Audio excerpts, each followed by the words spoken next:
ተስፋ አስቆርጥም ግን ምክንያቱም በጣም ገንዘብ ይበላል ያን ያክል ለምሳሌ 130 ሚሊዮን ህዝብ የሚኖርበት ሀገር ውስጥ 5000 ቅጂ እንደው አንዱ መጽሐፍ ተዋውሶ 3 ሰው ቢያነበው 15000 ሰው ገደማ ማለት ነውና ልብ አይወርድም ምንድነው አወርድም ለምሳሌም አወርደው መጽሐፍ ትልቅ ታይም ቦምብ ሰው አንድ ቀን ካነበበው ከፍተኛ ለውጥ እንደሚመጣ ተጠራጠረ እኔ አሁን ሐዋርያት ቤተክርስቲያን መፋቱ የሚለው መጽሐፍ ያነበበ ሰው እኔ በምንም አይነት አግባብ ኦንቸስ ሆኖ መቀጠል አይችልም የቫይትነስ የሆነ ሰው አንድ ቀን ካነበበው እርግጠኛ ነኝ እኔ የሚቀጥል አይመስለኝም በዛ ልጅ ትልቅ ነገር ነው ማለት ነው ስለዚህ ግድ የለም ኢምፖርታንሱ አኳያ ስትሄድ ዋጋ መክፈላችን ተገቢ ነው ልክ ነው ጸሐፊው ላይጠቅመው ይችላል ብዙ ነገር ላይ እንትን ላይ ይችላል ግን በትውልድ ላይ የሚያመጣው ኢምፓክት በኪንግደሙ ላይ በእግዚአብሔር መንግስት ላይ የሚያመጣው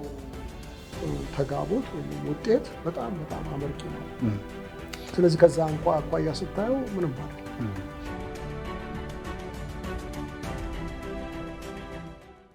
ፍልስፍና የሚያዘወትሩ ሰዎች ወይንም አጥብቆ መጠየቅን መመራመርን ማሰብን የሚያበዙ ሰዎች እኛ ሀገር ደግሞ እንዲሁም ገና ሲጀምሩ አካባቢ እምነት የለሽ መሆን ይቀላቸዋል እምነት የለሽነት እና ፍልስፍና አብሮ የሚሄዱ ነገሮች ናቸው የምር ምክንያቱም እኛ ሀገር እምነት የለኝም ሲላን ሰው በድፍረት እንደ ጎበዝ የሚታይበት አዝማሚያ አለ እንደ ጀግና ራሱን ነፃ እንዳወጣ አስቦ አያት ቅድሚያቶቹ ከጫኑበት ከሌላ አምላክ ራሱን ነፃ እንዳወጣ ሁሉ ይቆጠራል ፋሽን ሆናለች ወረት ሆናለች አሁን በእኛ ትውልድ አምላክ የለሽነትና ፍልስፍና እንደው የሚጣጣሙ ነገር ናቸው ወይል እንግዲህ ፈላስፋ ሆኖ ማምኑ ሰዎች አሉ ፈላስፋ ሆኖ የሚያምኑ ሰዎችም አሉ ለምሳሌ አንዳንዶቹ ፊሎሶፊ ኦፍ ሪሊጅን ላይ ሳያጠኑ ግን አምላክ መኖሩን አላምንም የሚሉ ሰዎች አሉ ፊሎሶፊ ኦፍ ሳይንስ ላይ የሚያጠኑ ፊሎሶፊ ኦፍ ሂስትሪ ላይ የሚያጠኑ ምናምን ሰዎችም አሉ እና ቅድም እንዳልኩ ነው ኒውትራል ነው ነገርየው ቦዲ ኦፍ ኖሌጅ ስለሆነ ኒውትራል ነው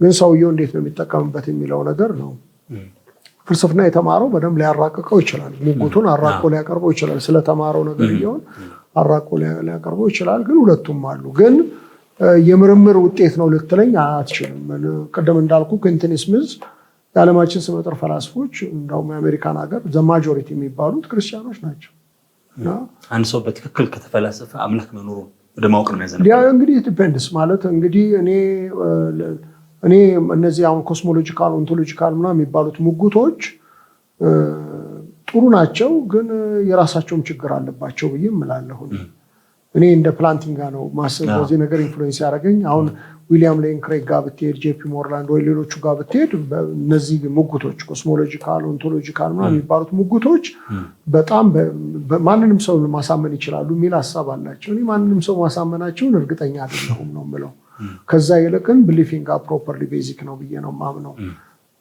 ስለዚህ እንደዛ ነው ስለዚህ እግዚአብሔር ሲረዳ ነው ብዙ ስለተመራመሩ ምናምኑም አይደለም የእግዚአብሔር እርዳታ የሚያስፈልጋል ግን ምርምሩም የራሱ ደግሞ ቦታ አዎ በተለይ ጥያቄ ሰዎች ሲፈጠርባቸው መራመሩ ጥሩ መጥፎ አይደለም ብዬ ነው የምለው አምላክ የለሽነት ዘመናዊነት ነው አሁን ይኸውልህ ምንድነው ዘመናዊነት እንደውም አምላክ የለሽነት ብቻ ሳይሆን እውነትም የለሽነትም እኮ ዘመናዊነት እየሆነ መጥቷል ፖስት ሞደርኒዝም ምንም እግዚአብሔርም የለም እውነትም የሚባል ነገር የለም ዝም ብለህ በቃ ከተመቸኝ ለእኔ ጥሩ ከሆነ በቃ ቀጥልበታለሁ አንተም እንትን በል ምርር ክርር የምንልበት እውነት ምናምን የለም የሚሉ ሰዎች መጥተዋል አሁን ፖስት ሞደርኒዝም እንደዛ ነው የሚታሰበው እንደገባ ነው እኔ በዚህ በስና መክኒ በሚለው መጽሐፍ ላይ ብዙ የሞገትኩት አንደኛው እሱን ነው እውነት ነባራዊ ነው እውነት አለ እውነት እንዲያውም ጊዜ የማይሽረውም ሁኔታ የማይሽረውም ቦታ የማይሽረውም ስለዚህ ከእውነት ጋር መስማማት አለብን የኔ ጥፍጥና እኔ የጣፈጠኝ ነገር ብቻ ትክክል ነው ማለት የለብኝም እኔ አይደለም እውነትን የምወስነው እኔ አይደለም ከኔ በላይ ያለ ነገር ነው ብዬ ነው የምለው እውነት ምንድነው የሚለውን ሌላ ጊዜ እንግዲህ ብንመጣበት የሚሻል ይመስለኛል ትልቁ የፍልስፍና ጥያቄ ስለሆነ እሺ የፍልስፍና ሂደቶች እውነትን ወደ መረዳት የሚያዘነብሉ የሆኑ አንዳንዶች ይቀበሏቸዋል እሺ ይፈላሰፋሉ ከቤተሰብ ካገኙት ከባህል ከወረሱት ነገር ወጥተው አዲስ ነገር ለማግኘት ይሞክራሉ በዛ እንቅስቃሴ ውስጥ በእኛ ዘመን በኔ ትውልድ ወደ ሀገር በቀል ሃይማኖቶች መመለስ ደግሞ እንደ አዲስ እያቆጣቆጣ ያለው አፍሪካዊ ሃይማኖቶች እንደ አዲስ የሚፈለጉበት እርስዎ እንዲሁም ቅድም መግቢያ ላይ ሳልጠቅሰው አለፍኩ እንጂ በራስ ተፈሪያውያን ላይም አንድ የጻፉት ጽሁፍ አለ። በጣም የጠቀመ መጽሐፍ ስለሆነ አፍሪካ የራሷ አምላክ አላት፣ እኛ ጥቁር ህዝቦች የራሳችን አምላክ አለን የሚል እንደዚህ አይነት ነገር እንደገና አሁን ኢትዮጵያ ውስጥ በግራ በቀኝ እየሰማን አለን። ይሄስ የጤናማ ፍልስፍና? ይሄ ፖስት ሞደርኒዝም ያመጣው ጣጣ ነው። ፖስት ሞደርኒዝም እውነት የለም ነው። እውነትን ክሬት የምታደርገው አንተ ነህ፣ የአንተ ሪያሊቲ አንተ ትፈጥረዋለህ ነው የሚሉት። ያ ነው የሆነ ያለው ነገር ምንድነው? ለምንድነው እኔ መጽሐፍ ቅዱስን የምከተለው? እኔ እዚሁ ቤተሰቦቼ ከኔ ቀደምት የነበሩ አያቴ እንዝላቴ እንጅላቴ የተፈጠረው ነገር አለ። እሱ ላይ ለምን ይቻላል? ምንድነው ያ ችግሩ? ከፖስት ሞደርኒዝም ጋር ትሩዝ የሰዎች ስምምነት ነው ከሚለው ጋራም በተወሰነ መጠን የሚያያዝ ይመስለኛል እንጂ ዩኒቨርሳል እውነት ዩኒቨርሳል ከሆነ ለምሳሌ ክርስቶስ ብቸኛ የዓለማችን አዳኝ ከሆነ ብቸኛ ከሆነ እሱ መቀበል ብቸኛ ነው ማለት ነው። ገብቷል? ስለዚህ እዚህ እኔ የማዋቅረው ነገር ምንም ነገር ሊኖረኝ አይችልም። ግን ትሩዝ እንደዛ አይደለም። ትሩዝ የኔና ያንተ ስምምነት ውጤት ነው ካለ በቃ ፈረሰ ማለት ነው። ስለዚህ አንዳንድ ሰዎች ክርስቲያንንም እኮ እያሉ ፖስት ሞደርን የሆነ አስተሳሰብ ያላቸው ሰዎች አሉ። እነሱ ሰዎች በጣም ለአደጋው የተጋለጡ ናቸው ብዬ ነው የምለው። እና ቤተክርስቲያን በጣም ማስተማር ያለባት ነገር ትሩዝ ሪሌቲቭ አይደለም፣ አንጻራዊ አይደለም። ትሩዝ ነባራዊ ነው። ወይንም ፕራግማቲዝም ልክ ነው ብዬ ዩቲሊቴሪያኒዝም ይባላል። የፖለቲካው ክንፍ ፕራግማቲዝም ይሉታል። ገቢራዊነት የሚባለው ያ ልክ ነው ብዬ አይደለም። እኔ አሁን አንዳንድ የተንፈጮ ዱቄት ናቸው እንደሚባለው ነገር እሱ ትክክል ነው ብዬ አላስብም። ውጤቱ ጥሩ ከሆነ ወደ ውጤቱ የሚለው ነገር እሱ ትክክል አይደለም። እሱ በጣም አደጋ ነው ብዬ ነው የምለው። አሁን ማጆሪቲ አሁን ክርስቲያንም ሆነ ክርስቲያን ያልሆኑ ፈላስፎች ማጆሪቲ የሚቀበሉት ቪው አይደለም። ትሩዝ ኮረስፖንዳንስ ቲዮሪ ኦፍ ትሩዝ የሚባል የተለያየ ቲዮሪዎች አሉ።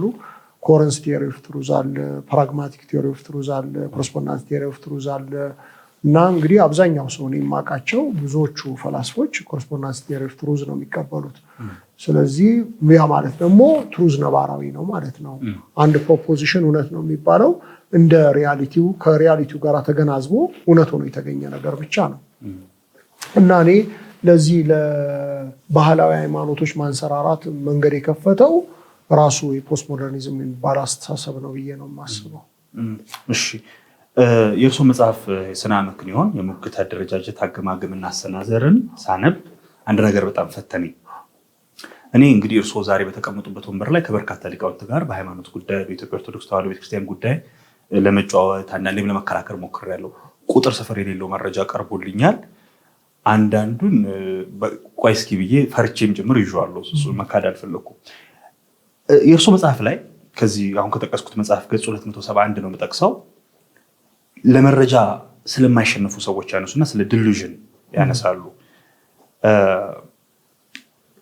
የከረረ ግትርነት ይስተዋላል ይሉና ቆርጬ ነው ማነበው። ለመረጃዎች ያለመሸነፍ፣ መረጃዎችን በራስ አንጻር ብቻ ጣሞ የመተርጎም ችግር በብዙዎች ዘንድ አለ ይሉና ይህንን ዲሉዥን ነው ይላሉ። እኔ የፈለግኩት አንድ ነጥብ ስላለ ነው። በግርጌ ማስታወሻ ምን ይላሉ? ይህ አይነት ችግር በሕክምናው እንዲሁም በፍልስፍናው ዓለም ዲሉዥን በመባል ይታወቃል። ይህም መረጃዎች ሁሉ ተቃራኒውን ጉዳይ እያጸኑ ቢሆንም እንኳ የሚለውን እኔ ጨመርኩት። እኔ ግን የያዝኩትን ይዤ እሞታለሁ የሚል የአእምሮ ህመም ነው ይላሉ። መረጃው ምንም የሚሞግት ቢሆንም እኔ ይህንን ነው ያዝኩት፣ አያቶች ያወረሱኝ ይሄ ነው፣ የእኛ ቤተክርስቲያን እንዲህ ነው የምታምነው ብሎ ማለት እንግዲያውም በእርሱ ብያኔ ዲሉዥን ነው። ደግሞ ይሄንን በሽታ ነው የአእምሮ ህመም ነው ይላሉ። ይቀጥላሉ። በቅርቡ የኢትዮጵያ አእምሮ ሐኪሞች ባካሄዱት ጥናት 26% የሚሆነው የሀገራችን ነዋሪ የተለያዩ የአእምሮ ህመሞች ሰለባ እንደሆነ ገልጸዋል። ይህ ጥናት እውነት ከሆነ ከ100 ሚሊዮን ህዝብ ውስጥ 26 ሚሊዮኑ ወይ የለየለት አሊያም ወሰድ መለስ የሚያደርገው ወፈፌ ነው ማለት ነው። ይህ በጣም አስደንጋጭ ነው ይላሉ። ሳነበው 26% ውስጥ ገብቼ ይሆን እንደሚል ድንጋጤ ስለያዘኝ ማለት ነው። ትልቅ ቁጥር ነው ይሄ ነገር። ኢትዮጵያ የምር በዚህ ትጠረጠራለች? አሁን ህዝባችን እንዲህ የሚያሰጋ ሁኔታ ውስጥ ነው ያለው? እኔ እንግዲህ ይህንን ያገኘሁት ከሶሻል ሚዲያ ላይ ያገኘሁት። ይህንን የሚያስተላልፈው በመንግስት ሚዲያዎች ናቸው ሲያስተላልፉ እንትን ያልኩት። በእርግጥ እኔ ከዚህም ከፍ ያለ ቁጥር ሁሉ አይቻቃል አልዋሽም። እና ሌላው እኔ የአእምሮ ሐኪም የሆነ ወዳጅ አለኝ። እሱም ይሄ ነገር ልክ ነው ነው የሚለው። ግን አንዳንዶቹ የሐኪም እርዳታ የሚፈልጉ ናቸው። ሁሉም በሐኪም እርዳታ ይፈልጋሉ። አንዳንዶቹ ማለት አልጋ ይዘው መታከም ያለባቸው ናቸው። አንዳንዶቹ ደግሞ ሄድ መለስ እያሉ መታከም ያለባቸው ናቸው እና ቁጥሩ በጣም አደገኛ ትልቅ ቁጥር ነው። እንደውም ክራይሲስ ነው እየተባለ ነው አሁን ያለው። ሃይማኖተኛ ህዝብ ነው እንላለን። እግዚአብሔርን የሚፈራ ህዝብ ነው። አሁን ለምሳሌ በግል ባለችኝ ንባብ መካከለኛው ምስራቅ አካባቢ ብዙ አእምሮ ህመም አይስተዋልም ይላሉ። እንግዲህ ያዩዋቸው ጽሁፎች አረቡ ዓለም አካባቢ አእምሮ ጤናቸው በአንጻሩ ደህና ነው ከአውሮፓ እና ከአሜሪካ ምናልባትም ከአፍሪካ የሚል እንደዚህ አይነት ሪፖርት አይቻሉ እና እኛ አምላክ አለ እያልን በአላህም ይመን በእግዚአብሔርም ይመን እግዚአብሔር አለ እያልን በጣም ጸሎተኞች ነን እያልን በአእምሮ በሽታ መጠርጠር ደግሞ ውጤቱ እንደዛ ነው የሚያሳየው። ማለት ምናየው የዕለት ተዕለት ህይወታችንም ውስጥ ምናየው የምንሰማው ነገር ሰው በጤናው ማያረገው ስለሆነ ማለት ነው። አዎ ግን ለአእምሮ ህመም ከሃይማኖት ጋር ተዛማጅነቱ ምንድን ነው የሚባለው መጠናት ያለበት ነገር ነው። ያላቅም እሱ ላይ ኮመንት ላይ ማድረግ አልችልም። እኔ ከኔ ኤክስፐርቲስ ውጭ ነው። ግን እንዳልኩ ለምሳሌ ድህነትም ምናልባት ጫና ፈጥሮብን ሊሆን ይችላል ብዬ እላለሁ። አእምሮአችን ላይ ይመስለኛል። እንዴት? እስኪ ለምሳሌ ይህ በችግር ነው። ብዙዎቻችን በችግር ነው ያደግነው፣ በእንትን ነው ያደግነው እና ያ የራሱ የሆነ አእምሯዊ ጭንቀት ፈጥሮብናልን ብዬ ላስብ እችላለሁ። ስለዚህ የሃይማኖት ጉዳይ አይደለም ማለት ነው። የኢኮኖሚክ ደረጃችን ብዙ ጦርነት፣ እኛ ሀገር በጣም ብዙ ጦርነቶች ተካሂደዋል። እንደምታውቀው ጦርነትም የራሱ የሆነ በተለይ ልጆች ላይ ከፍተኛ ጠባሳ ትቶ እንደሚሄድ ነው። በሽታ አሁን አንድ ወዳጄ ነግረኝ ነበረ። አዶፕት ያደረጋት ልጅ ሌሊት ትጮዋለች። ከጦርነት አካባቢ ነበር አዶፕት የተደረገችው እና እንደዚህ ይሄ ነው። አየህ በእኛ ጋር በጣም አሰቃቂ የሆኑ ጦርነቶች ተካሂደዋል። በእኔና በአንተ እድሜ እንኳን በጣም ብዙ ነው የተካሄዱት። ያም ፋክተር ነው ልልህ ፈልጌ ነው። የሃይማኖት ጉዳይ ሳይሆን የድህነቱን ጉዳይ፣ የጦርነቱን ጉዳይ፣ የተለያዩ ነገሮች ፋክተር ናቸው። እንግዲህ ለአእምሮ ህመም ምንድን ነው ሰውን የሚዳርገው ነገር የሚባለው ነገር እንግዲህ ሐኪሞቹን ነው መጠየቅ ተገቢ የሚሆነው። ግን በጣም አስደንጋጭ ነገር ነው። ዞሮ ዞሮ ግን እኔ ገጥመውኛል። በጣም እውነት እያዩ እናት ሀገር ወይንም ሞት የሚሉ ሰዎች ገጥመውኛል እና እኔ ምናልባት የአእምሮ ህመም ነው ብዬ ነው ይህን የምፈታው። ሌላ የምፈታበት ምንም መንገድ ሳጣ ይህንን ነው የምለው። ሰው መቼም አንዳንድ ጊዜ ውሸትም ሲሆን ለምንድነው በጣም እንደ ቀላል የምንቀበለው ነገር ይኖራል። እሱን እረዳለሁ። ግን አንዳንድ ጊዜ በጣም ያፈጠጠ ያገጠጠ እውነትን አልቀበልም ሲሉ ሰዎች አያለሁ። ከሱ ይልቅ ተቃራኒውን ነገር ሲያደርጉ አያለሁ እና ያ ምናልባት ህመም ይሆን በሚል ነው እሱን ሕክምና ይፈልግ ይሆናል ነው። ወደ ዕቅበተ እምነትና ወደ ቋንቋ ጉዳዮቻችን በበጣ ደስ ይለኛል። መጀመሪያ ነገር እንግዲህ እርስዎ አንዱ የሚታወቁበት ነገር ፍልስፍናውን በደንብ ያጠኑት ክርስትናን ለመከላከል ነው፣ ከሚደርሱበት ጥቃቶች ለመከላከል ነው። አፖሎጀቲክስ ነው የሚባለው በእንግሊዝኛው። በአማርኛ የተለያዩ ሚዲያዎች ላይ የተለያዩ ጽሁፎች ላይ አንድ ወጥ ስም አላየሁለትም። አቀብተ እምነት የሚሉ አሉ፣ ዕቅብተ እምነት የሚሉ አሉ። እኔ ዕቅበተ እምነት ወደሚለው አዘነብላለሁ።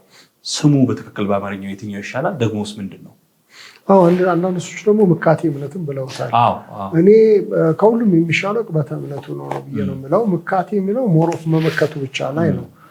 መመከትም ብቻ ማጥቃትም እኮ አንዳንድ ጊዜ ተገቢ የሚሆንበት ሁኔታ አለ። ምካቴ እምነቱ ሞሮፍ ኔጌቲቭ አፖሎጀቲክስ ሁለት ፖዘቲቭ እና ኔጌቲቭ አፖሎጀቲክስ ብለውታል እና አንዱን ክንፍ ነው የሚያሳየው። ስለዚህ እኔ ለስያሜው ጥሩ ነው ብዬ አላስብም። ፈረንጆቹ አሁን ኔጌቲቭ እና ፖዘቲቭ የሚሉት ነገር ስላላቸው ምካቴ አንዱን ብቻ ነው ማለት ነው የሚለው እና ምካቴ እኔ ጥሩ ስያሜ ነው ብዬ አልልም። የኢትዮጵያ ኦርቶዶክስ ቤተክርስቲያን ሊቃውንት ለረጅም ጊዜ ሲጠቀሙበት የነበሩት እነ ዮስጦስ ሰማዕትን እነሱ አቃቢያነ እምነቶች ናቸው ብለው ስለሚሉ ያንኑ መጠቀም ጥሩ ነው ብዬ ነው የምለው። አቃቤ ንዋይ፣ አቃቤ ሕግ፣ አቃቤ ስራይ፣ ዕቁብም የሚለው ከዛ ነው የመጣው። ጠብቆ እንትን ያደረገ ነገር ነው እና እኔ ዕቅበተ እምነት የተሻለው ነው። አንዳንድ ሊቃውንት አቅብተ እምነት ነው ዕቅበተ እምነት አይደለም ብለዋል። ኪዳነ ወልድም ላይ ለምሳሌ አቅብተ እምነት የሚለውን ታገኛለህ እና ዕቅበተ እምነት ደግሞ አንዳንዶቹ ግዕዝ እኔ ጎበዝ አይደለሁም ግዕዝ እና ግዕዝ በደንብ የሚያውቁ ሰዎች ዕቅበተ እምነት የተሻለ ነው ሲሉ ሰማለሁ እና እኔም ወደዛ ነው በእርግጥ ማዘን ብለው እኔም እሱን ነው ይሻላል ብዬ ነው የምለው። ምንድን ነው ዕቅበተ እምነት ወይም አፖሎጀቲክስ ምንድን ነው? ማቀብ ነው። እምነትን ማቀብ ያው አቀበ፣ ጠበቀ፣ ከለከለ፣ አገደ ምናምን ስለሆነ መሰረተ እምነታችንን ከጥቃት መጠበቅ፣ ተጻራሪ ከሆኑ ምልከታዎች እንትን ማለት ወይንም ደግሞ በክርስትና ላይ የሚተፋውን ቅርሻት ወይንም ትፋት እሱን መጥረግ እሱ ነው ቅበተ እምነት። እና ማለት ግን ራሽናል ነው። ራሽናል የሆነ ሪዝን ነው። ራሽናል ሪዝንን ራሽናል በሆነ ሪዝን ማስተባበል ወይም መቀልበስ የሚለውን ነገር ነው። ምክንያታዊ ሙግት ማለት ነው። ምክንያታዊ ሙግት ማለት ነው። ወደ ብሽሽቅ ያዘነበለ ነገር አይደለም። እንደውም ከብሽሽቅ በጣም የራቀ ነገር ነው። ምክንያቱም ሪዝን ነው። ሪዝን አውት የምታደርገው ነገር ነው። ጴጥሮስም ላይ የሚል ሪዝን አውት አድርጉ አንደኛ ጴጥሮስ ምዕራፍ 3 ቁጥር 15 ላይ በእናንተ ስላለ ተስፋ ለሚጠይቋችሁ ሁሉ ምክንያትን ለመስጠት ዘወትር መልስ ለመስጠት ምክንያትን ለመስጠት ዘወትር የተዘጋጃችሁ ሁኑ ነው የሚለውና ሪዝን በጣም ኢምፖርታንት ነገር ነው። ለሁሉ ሰው ይቻላል። ይሄን ሁሉ ሰው ይችላል። አዎ ጴጥሮስ የሚለው ለሁሉ ክርስቲያን ነው። ለእንትኑ ለተወሰኑ ሰዎች ብቻ ሳይሆን በእኛ ያለውን ተስፋ በጥሩ ሁኔታ ልናቀርበው እንችላለን። ማለት እንደ አቅማችን እኮ ነው ሰው የሚያቀርበው እንደተማረው እንደተሰጠው መጠን ነው። ብዙ የተማረው ብዙ ሊጠበቅበት ይችላል። ትንሽ የተማረው ደግሞ ትንሽ። ግን ሁላችንም ግን ማቀብ አለብን። ክርስትና ብዙ ቻሌንጆች አሉበት። ቻሌንጆቹን የመከላከል የሁላችንም ኃላፊነት። በወንጌል የዳነ ሰው ሁሉ የዳነበትን ወንጌል ሲበሻቀጥ ካየ መከላከል አለበት። አለበለዚያ ያዳነውን ወንጌል ያሳዝናል ብዬ ነው የምለውና እንደ መንፈሳዊ አገልግሎት አይታይም ማለት እንግዲህ አሁን የመንፈሳዊ አገልግሎት ማለት አጋንንት ማስወጣት፣ ትንቢት መናገር ነው። እንዲህ አይነት የቅበተ እምነት ስራ መጽሐፍትን ማጣቀስ ያለበት ማንበብ፣ መትጋት የሚጠይቅ ነገር እንደ መንፈሳዊ አገልግሎት ብዙ አይታይም። እርስዎ እንዴት ገቡበት? እኔ ቅበተ እምነትን በራሴ ቻሌንጀር ስለሆንኩ ነው የገባሁበት። ግን መንፈሳዊ አገልግሎት ነው የሚለው ነገር ምንም ማለት መንፈሳዊ አገልግሎት የምንላቸው ነገር የሚሉትን ነገር ሁሉ የሚያሟላ ነገር ነው። እግዚአብሔር ለአስተማሪዎችን ለቤተክርስቲያን ሰጥቷል። ደግሞ አሁን እኮ ብዙ ሰዎች እኔ እንደው የሚያየሁት ነገር በሆነ ነገር ይሰሩና ለምሳሌ ቅዱሳት መጽሐፍትን አስተማሪ ሆነው ይቆዩና መጨረሻ ላይ ትችት ሲነሳ በዛ አንጻር ወደ ቅብተ እምነቱ ሲያደሉ ታያለህ። ሲስተማቲክ ቴዎሎጂውን ሲሰሩ ቆይተው በዛ አካባቢ የሆነ ኔጌቲቭ ነገር ሲመጣ ሲቃወሙ ታያለህ። እና ቅበተ እምነት እኔ ሁሉም ሰዎች የሚከውኑት ነገር ነው ብዬ ነው የምለው። አንድ ሚዲያ ላይ እንደዚህ ሲሉ ሰማሁት። አቃቢያን እምነት ነን የሚሉ ወጣቶች በጣም በዙ እና እንደውም እያበላሹት ነው ነገሩ ተብሎ እርስዎ ሲጠየቁ አዎ ልክ ነው መቆም አለበት ይላሉ ብዬ ነበር የጠበቅኩት። አይ በገባቸው ልክ ይሞክሩት፣ ባይሆን እየታረሙ ይምጡ አይነት ነገር አሉ። እና እርስዎን አይነት ሰው የሚሰራውን ስራ ማንም ሰው መጥቶ ሲሰራው ትንሽ ቅናት ነገር አይሰማት? እኔ ለምሳሌ አንድ እንደኔ አይነት ጎረምሳ ተነስቶ ልክ እንደ ዶክተር ተስፋዬ አይነት ስራን ሲሰራ ማለት ነው እና ዩቲዩብ ላይ ታዋቂ ሲሆንበት፣ ቲክቶከር ላይ ከሌ ጠራ እስኪባል ድረስ ተፈላጊ ሰው ሲሆንበት ማለት ነው። እኔ ሰው ለምሳሌ ቅበተ እምነትን ሰዎች በግል ያደርጋሉ፣ በዲፓርትመንትም ደረጃ ያደርጋሉ። ለምሳሌ ሚሽን ወርክን ብትመለከተው ሚስዮናዊ ስራ ሰዎች በግል ወጥተው እኮ ጌታን ይመሰክራሉ። በግል ወጥተው መመስከራቸው ግን በዲፓርትመንት ደረጃ ወይ ቤተክርስቲያን መዋቅር ውስጥ ገብተው አያርጉ ማለት አይደለም። ስለዚህ ልክ እንደ ማንኛውም አገልግሎት ነው። እንደ ሚሽን ወርክ ነው፣ እንደ ማስተማር ነው፣ እንደ መስበክ ነው፣ እንደ ምናምን። አሁን ሰባኪ የሆነ ሰው አይ በቤተክርስቲያን መዋቅር ካልገባ አትለውም። ስለዚህ እንደዛ እንደ ማንኛውም እንትን ነው። ደግሞ ሰው አጥፍቶ ነው፣ ሁላችንም አጥፍተን ነው ያደግነው እና ስለዚህ እኔ ፓሽኑ ያላቸው ሰዎች ባይሆን ሲመከሩ ቢሰሙ ጥሩ ነው የምለው። በተረፈ ግን ማጥፋታቸው ምንም አይደለም። እንግዲህ የጥፋቱ ክልል እስከምን ድረስ ነው እሱ ሌላ ነገር ሆኖ ማለት ነው። ግን እኔ ይህን ነገር የሚሰሩ ልጆች ላይ በጣም ምርር የሚሉ ሰዎች አያለሁ እና ያ ትክክል ነው ብዬ አላስብም። መቃናት መታረም ብናርማቸው ጥሩ ነው። ያልሰሙ ሰዎችን ያው ነገ እኮ ሰዎች አይተዋቸው አይቀበሏቸውም። እኔ ምንም ማለት አይኖርብኝም አይደል?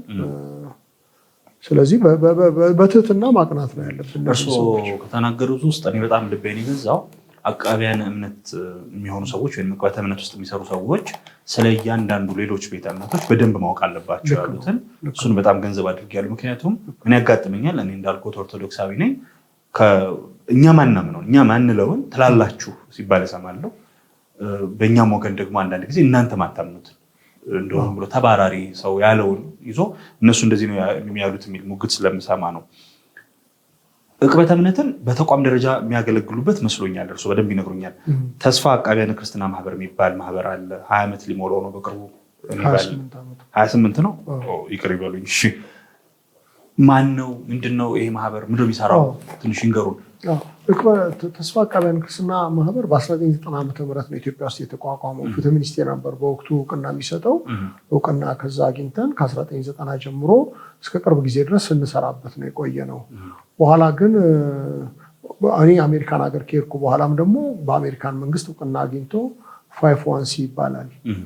501c አግኝተን እንደ ቸርች ቤዝድ ኦርጋናይዜሽን ሆኖ ይሰራል። ገንዘብ ይሰበስባል፣ ምን ያደርጋል፣ እንደዚህ ነገሮችን ያደርጋል። የእሱ ያው ፋውንደርም ዳይሬክተርም ሆኜ እሰራለሁ። እርስዎ ስሞት ተስፋዬ ስለሆነ ነው? ተስፋ አይደለም። አይ እንደሱ አይደለም፣ ተገጣጥሞ ነው። ምንድነው መሰለ ተስፋ TESFA ነው አይደለ? ዲ ኢቫንጀሊካል ሶሳይቲ ፎር አፖሎጀቲክስ ማለት ነው። አክሮኒም ነው። ዲ ኢቫንጀሊካል ኤስ ሶሳይቲ ፎር አፖሎጀቲክስ ማለት ነው። እና ግን አማርኛውም ጥሩ ሆነ። ተስፋ ግን ኢቫንጀሊካል ሶሳይቲ ፎር አፖሎጀቲክስ የሚለው አክሮኒም ነው። ልክ ነው። እንዴት ነው ያቋቋማችሁት? እርስዎ ካቋቋሙት ውስጥ አሉበት? እኔ በኢትዮጵያ ውስጥም ያቋቋምኩት ያው ፋውንደሩ እኔ ነኝ። ስንሰራ ቆይተን ነበረ። ግን ኢትዮጵያ ውስጥ በብዙ ሁኔታ ውጤታማ ሆነው አልተገኘም ነገርየው። ስለዚህ ለተወሰነ ጊዜ እንግዲህ አቋርጠነዋል። አሁን ኢትዮጵያ ውስጥ እየሰራ አይደለም? እየሰራ አይደለም። በአሜሪካ ግን ካልተሳሳትኩ የእርስዎን መጽሐፍት በአሜሪካ የሚያሳትመው ልክ ነው የሚያሰራጨው እሱ ነው። ለምንድን ነው ያቋረጣችሁት? እዚህ የሚታቀብ ነገር ጨረሳችሁ? አይደለም። አይ እንደሱ ሆኖ ሳይሆን የድል ነገር ሆኖ በቃ እንትን አላለንም ይመስለኛል። እንግዲህ እኔም እዛ ስለምኖር እኔ ሁነኛ ሰው ያገኘን አይመስለኝም። በእኔ ግምት በጣም ፓሽኔት የሆነ ነገሩ ጥሬ ነው ብሎ ያለ ሰው ያገኘን አይመስለኝም በእኔ ግምት። ያ ነገር በቃ እንዳይቀጥል ምክንያት የሆነ ይመስለኛል። እና ምንም ነገር የገንዘብ እጥረት አልነበረብንም፣ የእውቅና እጥረት አልነበረብንም፣ የስራ እጥረት አልነበረብንም። ግን ነገሩን የሚያራምደው ሰው ብዙ አልተገኘም እና መጨረሻ ላይ ያው ለመቆሙ ምክንያት የሆነው እሱ ነው።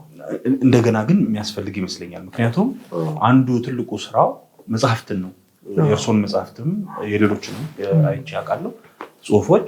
እነዚያን መጽሐፍት ለህዝብ ማድረስ ነው የሚሰራውና መላ መፈለግ ያለበት ይመስለኛል። ልክ ነው። አይ እኔ እግዚአብሔር ቢረዳ እንደውም ወደፊት በተቋም ደረጃ እንደውም እኔ ሶፊያ የምለዋለ ስኩል ኦፍ ፊሎሶፊ ኤንድ አፖሎጀቲክስ የሚባል ኢትዮጵያ ውስጥ ዋናው የሚያስፈልገው ክሪቲካል ቲንኪንግ ነው ብዬ ስለማስብ በዛ ነገር ላይ የሚያሰለጥን ፍልስፍና አካባቢ ላይ በጣም በስመጥር ሊቃውንት የሚመራና የተደራጀ ትምህርት ቤት አስባለሁ። እንደዚህ አይነት ሀሳብ እግዚአብሔር ቢረዳኝና ነገሮችን ሪሶርሱን ቢሰጠኝ አስባለሁ። እንደዚህ አይነት ነገር ደግሞ ብዙ ትልልቅ ሊቃውንት አሉ አሜሪካን ሀገር። እነሱ እዚህ መጥተው የሚያስተምሩበትን እንደውም በአፍሪካ ውስጥ የለም። በፍልስፍና እና በአፖሎጀቲክስ ላይ የሚያሰለጥን ድርጅት የለም፣ ተቋም የለም። ስለዚህ የመጀመሪያ ይሆናል ማለት ነው። እንደውም ለኢትዮጵያውያን ብቻ ሳይሆን አፍሪካውያኖችንም እየጠራ እያመጣን ከናይጄሪያውም ከሳውዝ አፍሪካውም ከምኑም እያመጣን የምናሰለጥንበት የተለያዩ ዲፓርትመንቶች፣ ሚሽን ዲፓርትመንት ሊኖረው ይችላል፣ ኢስላሚክ ዲፓርትመንት ሊኖረው ይችላል፣ ጆቫ ዊትነስ ላይም ኦንሊ ጂሰስ ላይም ፊሎሶፊካል አፖሎጀቲክስም ሊሆን ይችላል። እንደዛ ነገር የተለያየ ዲፓርትመንት ያለው ግን እነዚህ ቅድም ያልኩን ትልልቅ ሊቃውንት እያመጣን እዚህ እንዲያስተምሩ የምናደርግበት። እነሱም መምጣት ይፈልጋሉ። ያው እንትኑ ስላልተዘረጋ ነው እንጂ መጥተው ማስተማር ይፈልጋሉ። ሎጂኩን ምኑን ማስተማር ይፈልጋሉ። እንደዛ አይነት ተቋም አስባለሁ ልፈልግ ነው። መፈጠር አለበት። ልክ ነው። ቢያንስ ተማሪ አድርጋችሁ ታስጠጉኛላችሁ። በጣም እንደዚህ ያስፈልጋል። በጣም ጥሩ ነገር ነው የሰማሁት። መጽሐፍ በጣም ያሳትማሉ፣ ይሸጣል ሲናገሩ ሰምቼ አውቃለሁ። ምሬት ሁሉ ተሰምቶት ማለት ነው። አይነበብም ኢትዮጵያ ውስጥ መጽሐፍ። ይህን እያወቁ እርሶ በጣም ብዙ ብር የወጣባቸውን መጽሐፍት ማሳተም እንዴት ተስፋ ላስቆረጦት ነው? አሁን ያለው ደህና ነው እውነት ለመናገር። አሁን እኔ በጣም ተገርም ያለው ወደ 5000 ኮፒ ነው ይዘን ይሄን ነው ግን ምንም ይዘን አልመጣንም። በ21 ቀን ውስጥ ማለት ነው። በ21 ቀን ውስጥ ደቡብ ኢትዮጵያ ውስጥ 5000 ኮፒ ነው ሸጠን የመጣ ነው። ምናልባት አንዳንድ ሰዎች ብዙ አይደለም ሊሉ ይችላሉ። እኔ ግን በጣም ብዙ ነው ብዬ ነው የምለው። ደግሞ ሰው ከመግዛቱም አቅም ጋራ ስታየው ውድ ናቸው። ውዱም ነው። አዎ ህትመቱም አየህ ውድ ስለሆነ አዎ አሁን ወደ 60% ህትመቱ ነው። ምናልባት ከ60 እስከ 70% ነው ህትመቱ። እንደውም እኛውን ቀጥታ ከማተሚያ ቤት እኛውን እያሰራጨን ያለ ነው። ነጋዴ እጅ ሳይገባ ነው እያደረግን ያለ ነው። እና ግን እንዳልኩህ ሞር ይሄንን ነገር ደግሞ ፕሮሞሽናል ነገሩን ብንሰራና ሞር ሰዎች እጅ ቢገባ ደግሞ ጥሩ ነው ብዬ ነው የምለው። ተስፋ አስቆርጥም ግን ምክንያቱም በጣም ገንዘብ ይበላል። ያን ያክል ለምሳሌ 130 ሚሊዮን ህዝብ የሚኖርበት ሀገር ውስጥ 5000 ቅጂ እንደው አንዱ መጽሐፍ ተዋውሶ 3 ሰው ቢያነበው 15000 ሰው ገደማ ማለት ነውና ምንድነው አወርድም ለመሰለም አወርደው መጽሐፍ ትልቅ እንትን ነው። ታይም ቦምብ ነው። ሰው አንድ ቀን ካነበበው ከፍተኛ ለውጥ እንደሚመጣ አትጠራጠር። እኔ አሁን የሐዋርያት ቤተክርስቲያን ኑፋቄ የሚለው መጽሐፍ ያነበበ ሰው እኔ በምንም አይነት አግባብ ኦኒቸስ ሆኖ የሚቀጥል አይመስለኝም። ጆቫ ዊትነስ የሆነ ሰው አንድ ቀን ካነበበው እርግጠኛ ነኝ እኔ የሚቀጥል አይመስለኝም በዛ ድርጅት። ትልቅ ነገር ነው ማለት ነው። ስለዚህ ግድ የለም ከኢምፖርተንሱ አኳያ ስትሄድ ዋጋ መክፈላችን ተገቢ ነው። ልክ ነው። ጸሐፊውን ላይ ጠቅመው ይችላል፣ ብዙ ነገር እንትን ላይል ይችላል። ግን በትውልድ ላይ የሚያመጣው ኢምፓክት፣ በኪንግደሙ ላይ በእግዚአብሔር መንግስት ላይ የሚያመጣው ተጋቦት ወይም ውጤት በጣም በጣም አመርቂ ነው። ስለዚህ ከዛ አኳያ ስታየው ምንም አይደለም። የሐዋርያት ቤተክርስቲያን የሚባል አለ። እኛ በዘልማድ ኦንሊ ጂሰስ ብለን የምንጠራው ሰባሊዮሳውያን እያለ ነበር የምንጠራቸው። እንዳልሆኑ ደግሞ እንደገና እነሱም ሲከራከሩ እንሰማለን። እኛም ሰባሊዮስን ባልዋለበት ከምንከስ ብለን እየቀነስን ያለ ይመስለኛል። የእርሶ መጽሐፍ ላይ እንደዛ ይቻለው። ከዚያ ቤተክርስቲያን የእርሶን መጽሐፍ አንብበው እና በተለያዩ አጋጣሚ የሚወጡ ሰዎችን አንድ ላይ ሰብስበው አደራጅቶ ደግሞ የማስተማር ልክ እንግዲህ አሁን ኦርቶዶክስ ተሐድሶ ሲሰራ አውቃለሁ። ከኦርቶዶክስ ቤተክርስቲያን የወጡ አገልጋዮችን ምዕመናንን በተሐድሶ ክንፍ አደራጅቶ እንደገና ለአገልግሎት የመላክ ጥያቄን የመግፋት ነገር አያለው። ስለዚህ በኦንሊ ጂሰስ በኩል እርሶ ተሐድሶ እየሰሩ ነው ብዬ ልገምት?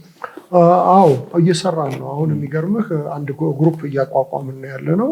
ቤተክርስቲያንም እየተከልን ያለ ነው። ዋናው ዓላማው ከዛ የመጡትን ሰዎች የሚይዝና ተደራሽነቱም ደግሞ ለነዛ ቤተክርስቲያናት የሚሆን ቋንቋውን ያውቃሉ፣ አስተሳሰቡን ያውቃሉ፣ እያንዳንዱን ሰው ያውቃሉ፣ መዋቅሩን ያውቃሉ እና ውጤታማ ይሆናሉ ብለን እሱን እያቋቋምን ያለ ነው። እግዚአብሔር እየረዳን ነው። በቅርቡ እውቅና ካገኘን በአዲስ አበባ ውስጥ የመጀመሪያውን ቤተክርስቲያን እንተክላለን ብለንም እናስባለን። ልክ እንደዛው ደግሞ ከየዋ ምስክሮች የሚመጡ ሰዎችንም ብናቋቁም የሚልም ሀሳብ አለ እና ልክ ነው። ይሄ በጣም ስለገረመኝ ነው ያነሳሁት። ወደ ቋንቋና ወደ ፊደል ጉዳይ ከመምጣቴ በፊት አንዲት ነገር ቅሬታ በልቤ ስላለ እሱን ላነሳልዎት እፈልጋለሁ። የእርሶን በርካታ ቃለ ምልልሶች አይቻለሁ። አሁን ከአሜሪካ ከመጡ ወዲህ ያደረጓቸው ጥያቄ ላለመድገምም ብዬ በዚህ አጋጣሚ ያው የሚሰሙ ሰዎች እነዚያን ቃለ ምልልሶች ፈልገው እንዲከታተሉ ግብዣዬ ነው። የኢትዮጵያ ቤተክርስቲያን አሁን በጣም ትልቁ ችግሯ የእምነት እንቅስቃሴ ትምህርት ያመጣው ነው። በጣም እሱ ካንሰረስ ነው ብለው ሲናገሩ ሰምቻለሁ። እንዲሁም ከአስተዳደር ችግሯ በላይ ሲሉ ሰማሁ። እኔ ደግሞ የአስተዳደር ችግሩ አይብስም ወይ የሚል ጥያቄ አለኝ። ምክንያቱም ህዝቡ እረኛ እንደሌለው መንጋ አይዋል በየቤተ እምነቱ ይህን በእኛም ቤተክርስቲያን በእናንተም በወንጌል አማኞቹ በኩል እንደዚህ ያለው የእምነት እንቅስቃሴ ወይኔ ያልገባኝም ማለት ነው። ምን ያክል ነው እንደዛ ክፉ ሆኖ የተገኘው? እንግዲህ አየህ ችግሩ አንድ አይደለም። እንደምታውቀው በኢትዮጵያ ቤተክርስቲያን ውስጥ ያለው ችግር ብዙ ነው። ፈርጀ ብዙ ችግር ነው ያለው። ለየትኛው ነው ቅድሚያ የምትሰጠው ብትለው የተለያየ ሰው የተለያየ ነገር ነው የሚልህ። እኔ ስመለከተው ልክ ነው ያስተዳደር ችግር አለብን፣ ሌሎችም ችግሮች አሉብን። ግን በእኔ ግምት በእኔ ምልከታ የእምነት እንቅስቃሴ በጣም ነገሮችን ብዙ አበላሽቷል። ሳየፍ በቤተክርስቲያን ውስጥ ሆኖ ሰዎች እንዲጠፉ ነው ያደረገው። እንዲወጡ ሳይሆን እዛ ውስጥ ሆነው እንዲሞቱ ነው ያደረገው። ምክንያቱም ስለ እምነት ስለ ትንቢት ስነ ምግባር ምናምን የሚባለው ነገር ሁሉ እንዲረበሽ ነው ያደረገው እና ቤተክርስቲያን ጨውነቷን ሉዝ እንድታረግ ነው የተደረገችው። ቢወጡና ጨውነቷን ጠብቃ ብትኖር ጥሩ ነበር። ግን ጨውነቱ እዚሁ ጠፋ፣ እዚሁ ሟሟ አሉ ይሉ ያው ብርሃንነታችን እዚሁ እያለ እንደበዘዘን ማለት ይሄ በጣም አደገኛ ነው። ማለት እኛ ወደ ዓለም ብንገባ ይሻል ነበር። ግን ዓለም እኛ ጋር ገብታ እኛ በቃ ምንም ልዩነቱ ዲማርኬሽኑ ጠፋ ማለት ነው። ወሰኑ ድንበሩ ተገረሰሰ ማለት ነው። ያ በጣም አደገኛ እንትን ነው። የእምነት እንቅስቃሴ በጣም ብዙ ነው በደል ያመጣ ብዙ ችግር ነው የፈጠረብን የሚል ነገር አለ። የዶክተር ማይልስ ሙንሮ በርካታ መጽሐፍት ተተርጉመው ኢትዮጵያ ውስጥ በደንብ ተሽጧል። ጉርምስና የጀምሩ አንብቤያቸዋለሁ፣ እየተጠነቀቅኩ አንብቤያቸዋለሁ ብል ይገለኛል። እሱን እርስዎ እምነት እንቅስቃሴ ውስጥ ጠቅሰው ሲተቹ ሰማሁኝ። የምር ያን ያክል ዶክተር ማይልስ ሙንሮ በዛ ነው የተማረበትንም ትምህርት ቤት ብትመለከተው ከፌስ ቲቸሮቹ ጋር ነው የተማረው። አስተሳሰቡም እሱ ነው። ብዙ ነገሮች የሚለው ሰውየው ጥሩ ነው። ንግግር በጣም ይችላል። ያው እንግዲህ አንዳንድ ጊዜ ንግግር የሚችሉ ሰዎች ሰው እንደፈለገ እንትን ያደርጉታል፣ ማኒፑሌት ማድረግ ይችላሉ። ግን በጣም አደገኛ ነው። በጣም ካንሰረስ የሆነ እንትን ነው። አንዳንድ ሰዎችም ጽፈዋል እንደምታውቀው የእሱ እንትኖች እየጠቀሱ ምን ያህል አደገኛ እንደሆነ ጠቅሰዋል፣ ጽፈዋል። እኔ ስለገረመኝ ነው ማለት ከነ ኮፕላንድ መደዳ። ምክንያቱም የዚህ ሰው ጽሁፍ ነጥዬ እሱን ማነሳበት ምክንያት በጣም ተወዳጅ ማለት በተለይ በኢትዮጵያ አንባቢዎች መካከል በአመራር አካባቢ በሊደርሺፕ ላይ ብዙ ጽፏል። ተተርጉሞለታል። እሱ የሰራቸው ነገሮች ቪዲዮዎቹ በጣም ይታያሉ። ትልቅ ሰዎች እንኳን እንደሚወዱ ታውቃለሁ። ለዛ ነው ጥያቄ ይህን ያክል አደገኛ ሰው አልመሰለኝም ነበር፣ ወይም አደገኛ ትምህርት ያለው። አይ ትምህርቱ አደገኛ ነው፣ በጣም አደገኛ። ሰው ግን ስለማያውቃየህ ከሰራልኝ በቃ ችግር የለውም ብሎ ሊቀበለው ይችላል። ሰውየው ደግሞ እንደምታውቀው ነገሮችን አጣፍጦ ማቅረብ ይችላል። ስለዚህ ያ በጣም እንዲደበቅ ምክንያት ሆኖታል። ግን አደገኛ ትምህርት ነው። በመሰረቱ እኮ እምነት እንቅስቃሴንም ቢሆን እኮ ታዋቂ ያደረጉት መስራቾቹ አይደሉም። ለምሳሌ ኢደብሊው ኬንያን የሚባለው ሰው አይደለም ታዋቂ ያደረገው፣ ኬኔት ጌን ነው ያደረገው። ኬኔት ጌን ጥሩ ኮሚኒኬተር ስለሆነ በቃ ፕሮፓጌት አደረገው ነገሩን። ልክ እንደዛ ነው። ይህም ሰውዬ በጣም ነው ፕሮፓጌት ያደረገው። መዳን ይቻላል ከዚህ ችግር? ለምሳሌ አንድ ሰው በእምነት እንቅስቃሴ ፍልስፍና ተጠቃ ሳያውቅ እንደሚያውቁት እርስዎ አውቀን ሆነ ብለን የምንገባበት አይነት ነገር አይደለም። ቀስ በቀስ አይነት ነገር ነው። እዚህ አይነት ስህተት ውስጥ የገባ ሰው መታከም ይችላል? ማለት በጥሩ ያው እንግዲህ ትምህርትም በትምህርት ነው የምታከመው። መጥፎ ትምህርትም በጥሩ ትምህርት ማከም ይቻላል። እና የታክመው የወጡ ሰዎች ትናንት በቅርቡ ጊዜ ከሁለት ከሶስት ቀን በፊት ምኩራብ ሾው ይባል ነበረ እና ከትዕግስት ጋር ጊዜ ያሳለፈ ነበረ። ትዕግስት እዛ አይነት እንቅስቃሴ ውስጥ ነበረች። ከዛ ወጥታ አሁን በጣም አስደናቂ ስራ እየሰራች ነው ያለችው እና ስለሷ በእውነት እግዚአብሔርን ያመሰግናለሁ። እና ይቻላል። ከዛ ወጥተው ያ ትምህርት ልክ አይደለም። እኔ የማውቀው አሜሪካን ሀገር አሁን የሚኖር ታዋቂ የቤተክርስቲያን መጋቢ አለ። ስሙን መጥራት ምናልባት አግባብ ላይሆን ይችላል እንጂ ብጠቅሰው እችላለሁ። እና ምንድነው ይህ ሰው በጣም በዛ ውስጥ ምናልባት ኬኔት ጌንን በሱ መጠን ያነበበ ኢትዮጵያዊ አለ አይመስለኝም። በኔ ግን ኢትዮጵያዊ ነው። ኬኔት ጌንን እነዚህ ሰዎች በሙሉ በሱ መጠን ያነበበ በሱ መጽሐፍ የነዚህን ሰዎች መጽሐፍ የሰበሰበ ሰው ትራክታቸው ሳይቀሩ ያለው ሰው ነው እና ያ ነገር ትክክል ነው ብሎ የሚያስተምር ሰው ነው። በኋላ ግን ልክ አይደለሁም ተሳስቻለሁ ብሎ ነገረ መለኮት ትምህርት ቤት ገብቶ ተምሯል። ኢቲሲም ተምሯል፣ ኤግስትም ተምሯል። መጨረሻ አሜሪካን ሀገር ሄዶ ከሁለት ቦታ ቦስተን ዩኒቨርሲቲ እና ከትሪኒቲ ኢቫንጀሊካል ዲቪኒቲ ስኩል የሚባል ዴርፊልድ ኢሊኖይ ሺካጎ አካባቢ ያለ አንድ ትምህርት ቤት አለው። ታዋቂ ትሪኒቲ የሚባል ትምህርት ቤት እዛ ግራጁዌት አለ። 2 ማስተርስ አለው። እና ይሄ ሰው አሁን በጣም ቤተክርስቲያን የሚጠቅም ሰው ነው። እና እኔ እንደውም እሱን ነው ማበረታታው ብዙ ጊዜ እባክህ በዚህ እንትን ላይ ከኛም የተሻለ ስራ ልትሰራ ትችላለህ፣ ብትጽፍ ጥሩ ነው ብዬ ያበረታታሁት ነው ያለሁት።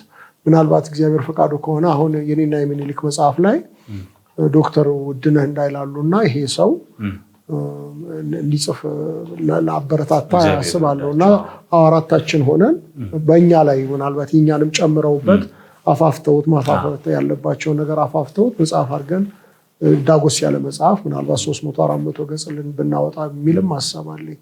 እንግዲህ እና ይወጣሉ ልንፈልጌ ነው። ሰዎች ወጥተው መውጣት ብቻ አይደለም፣ ለዛ ያን ትምህርት ደግሞ በጣም ችግሩን በደንብ ያውቁታል። ከኛም ይልቅ በጣም የችግሩ ሰለባ ስለሆኑ ያውቁታል። እና ብዙ ሰዎች አሉ። ለምንድን ነው የማነሳው? እኛ አሁን እኔ እንግዲህ ከኦርቶዶክስ ቤተክርስቲያን ሆነን ወደ እናንተ መስክ ስናይ ሁላችሁም አንድ አይነት ነው የምትመስሉ። ማለት በቃ በስመ ጴንጤ ፈርጀን ነው ሁሉንም የምናየው። እድል ያለው ጥቂት ጠጋ ያለ ሰው ነው ልዩነት እንዳላችሁ እርስ በርስ በመሰረታዊ ደረጃ እንኳን ማትስማሙበት ነገር እንዳላችሁ ያዩትና ይሄ ደግሞ በተለይ በዚህ በእምነት እንቅስቃሴ አካባቢ የከረረ ሆኖ አየሁት። ሰው መንፈስ ነው ብቻ ነበር የሚመስለኝ።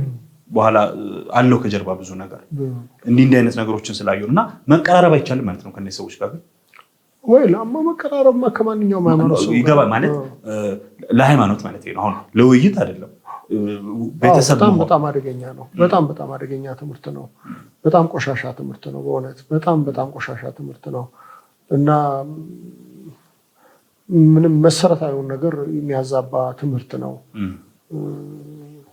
እና በጣም አደገኛ ትምህርት ነው ነገረ ስላሴስ አካባቢ ችግር አለበት ይሄ ትምህርት አይመስለኝም ትምህርተ ስላሴ ላይ ማለት አቶንመንት ላይ ችግር አለበት የክርስቶስ ቤዛዊ ስራን በተመለከተ ክርስቶስ ቪክተር የሚባለውን አመለካከት ነው የሚያምነው ያውም ደግሞ በጣም ስለ ኔቸር የሚያወራው ነገር የተለየ ነገር ነው የሰይጣን ኔቸር አለ የእግዚአብሔር ኔቸር አለ ሌላ የሰው ኔቸር የሚባል የለም ወይ እግዚአብሔር ነው ወይ ሰይጣን አይነት ነገር ነው ክርስቶስ በመስቀል ላይም ሰጥቷል ብሎ ነው የሚያምነው ይሄ በጣም አደገኛ ትምህርት ነው ስለዚህ ኔሚት ክሌሚት የሚባለውም ነገር አደገኛ ስለ ጸሎት ያለው ነገር የተለያየ ነው ስለ ትንቢት ያለው ነገር ትንቢት ሁሉ አምላክ የሚነግርህ ነገር አይደለም እነሱ ዝም ብሎ የሚነግሩህ ነገር ነው የሚያወጡት ቃል እሱ ነው የሚሆነው እሱ ነው ሪያሊቲ ሜክ የሚያደርገው ነው የሚሉህና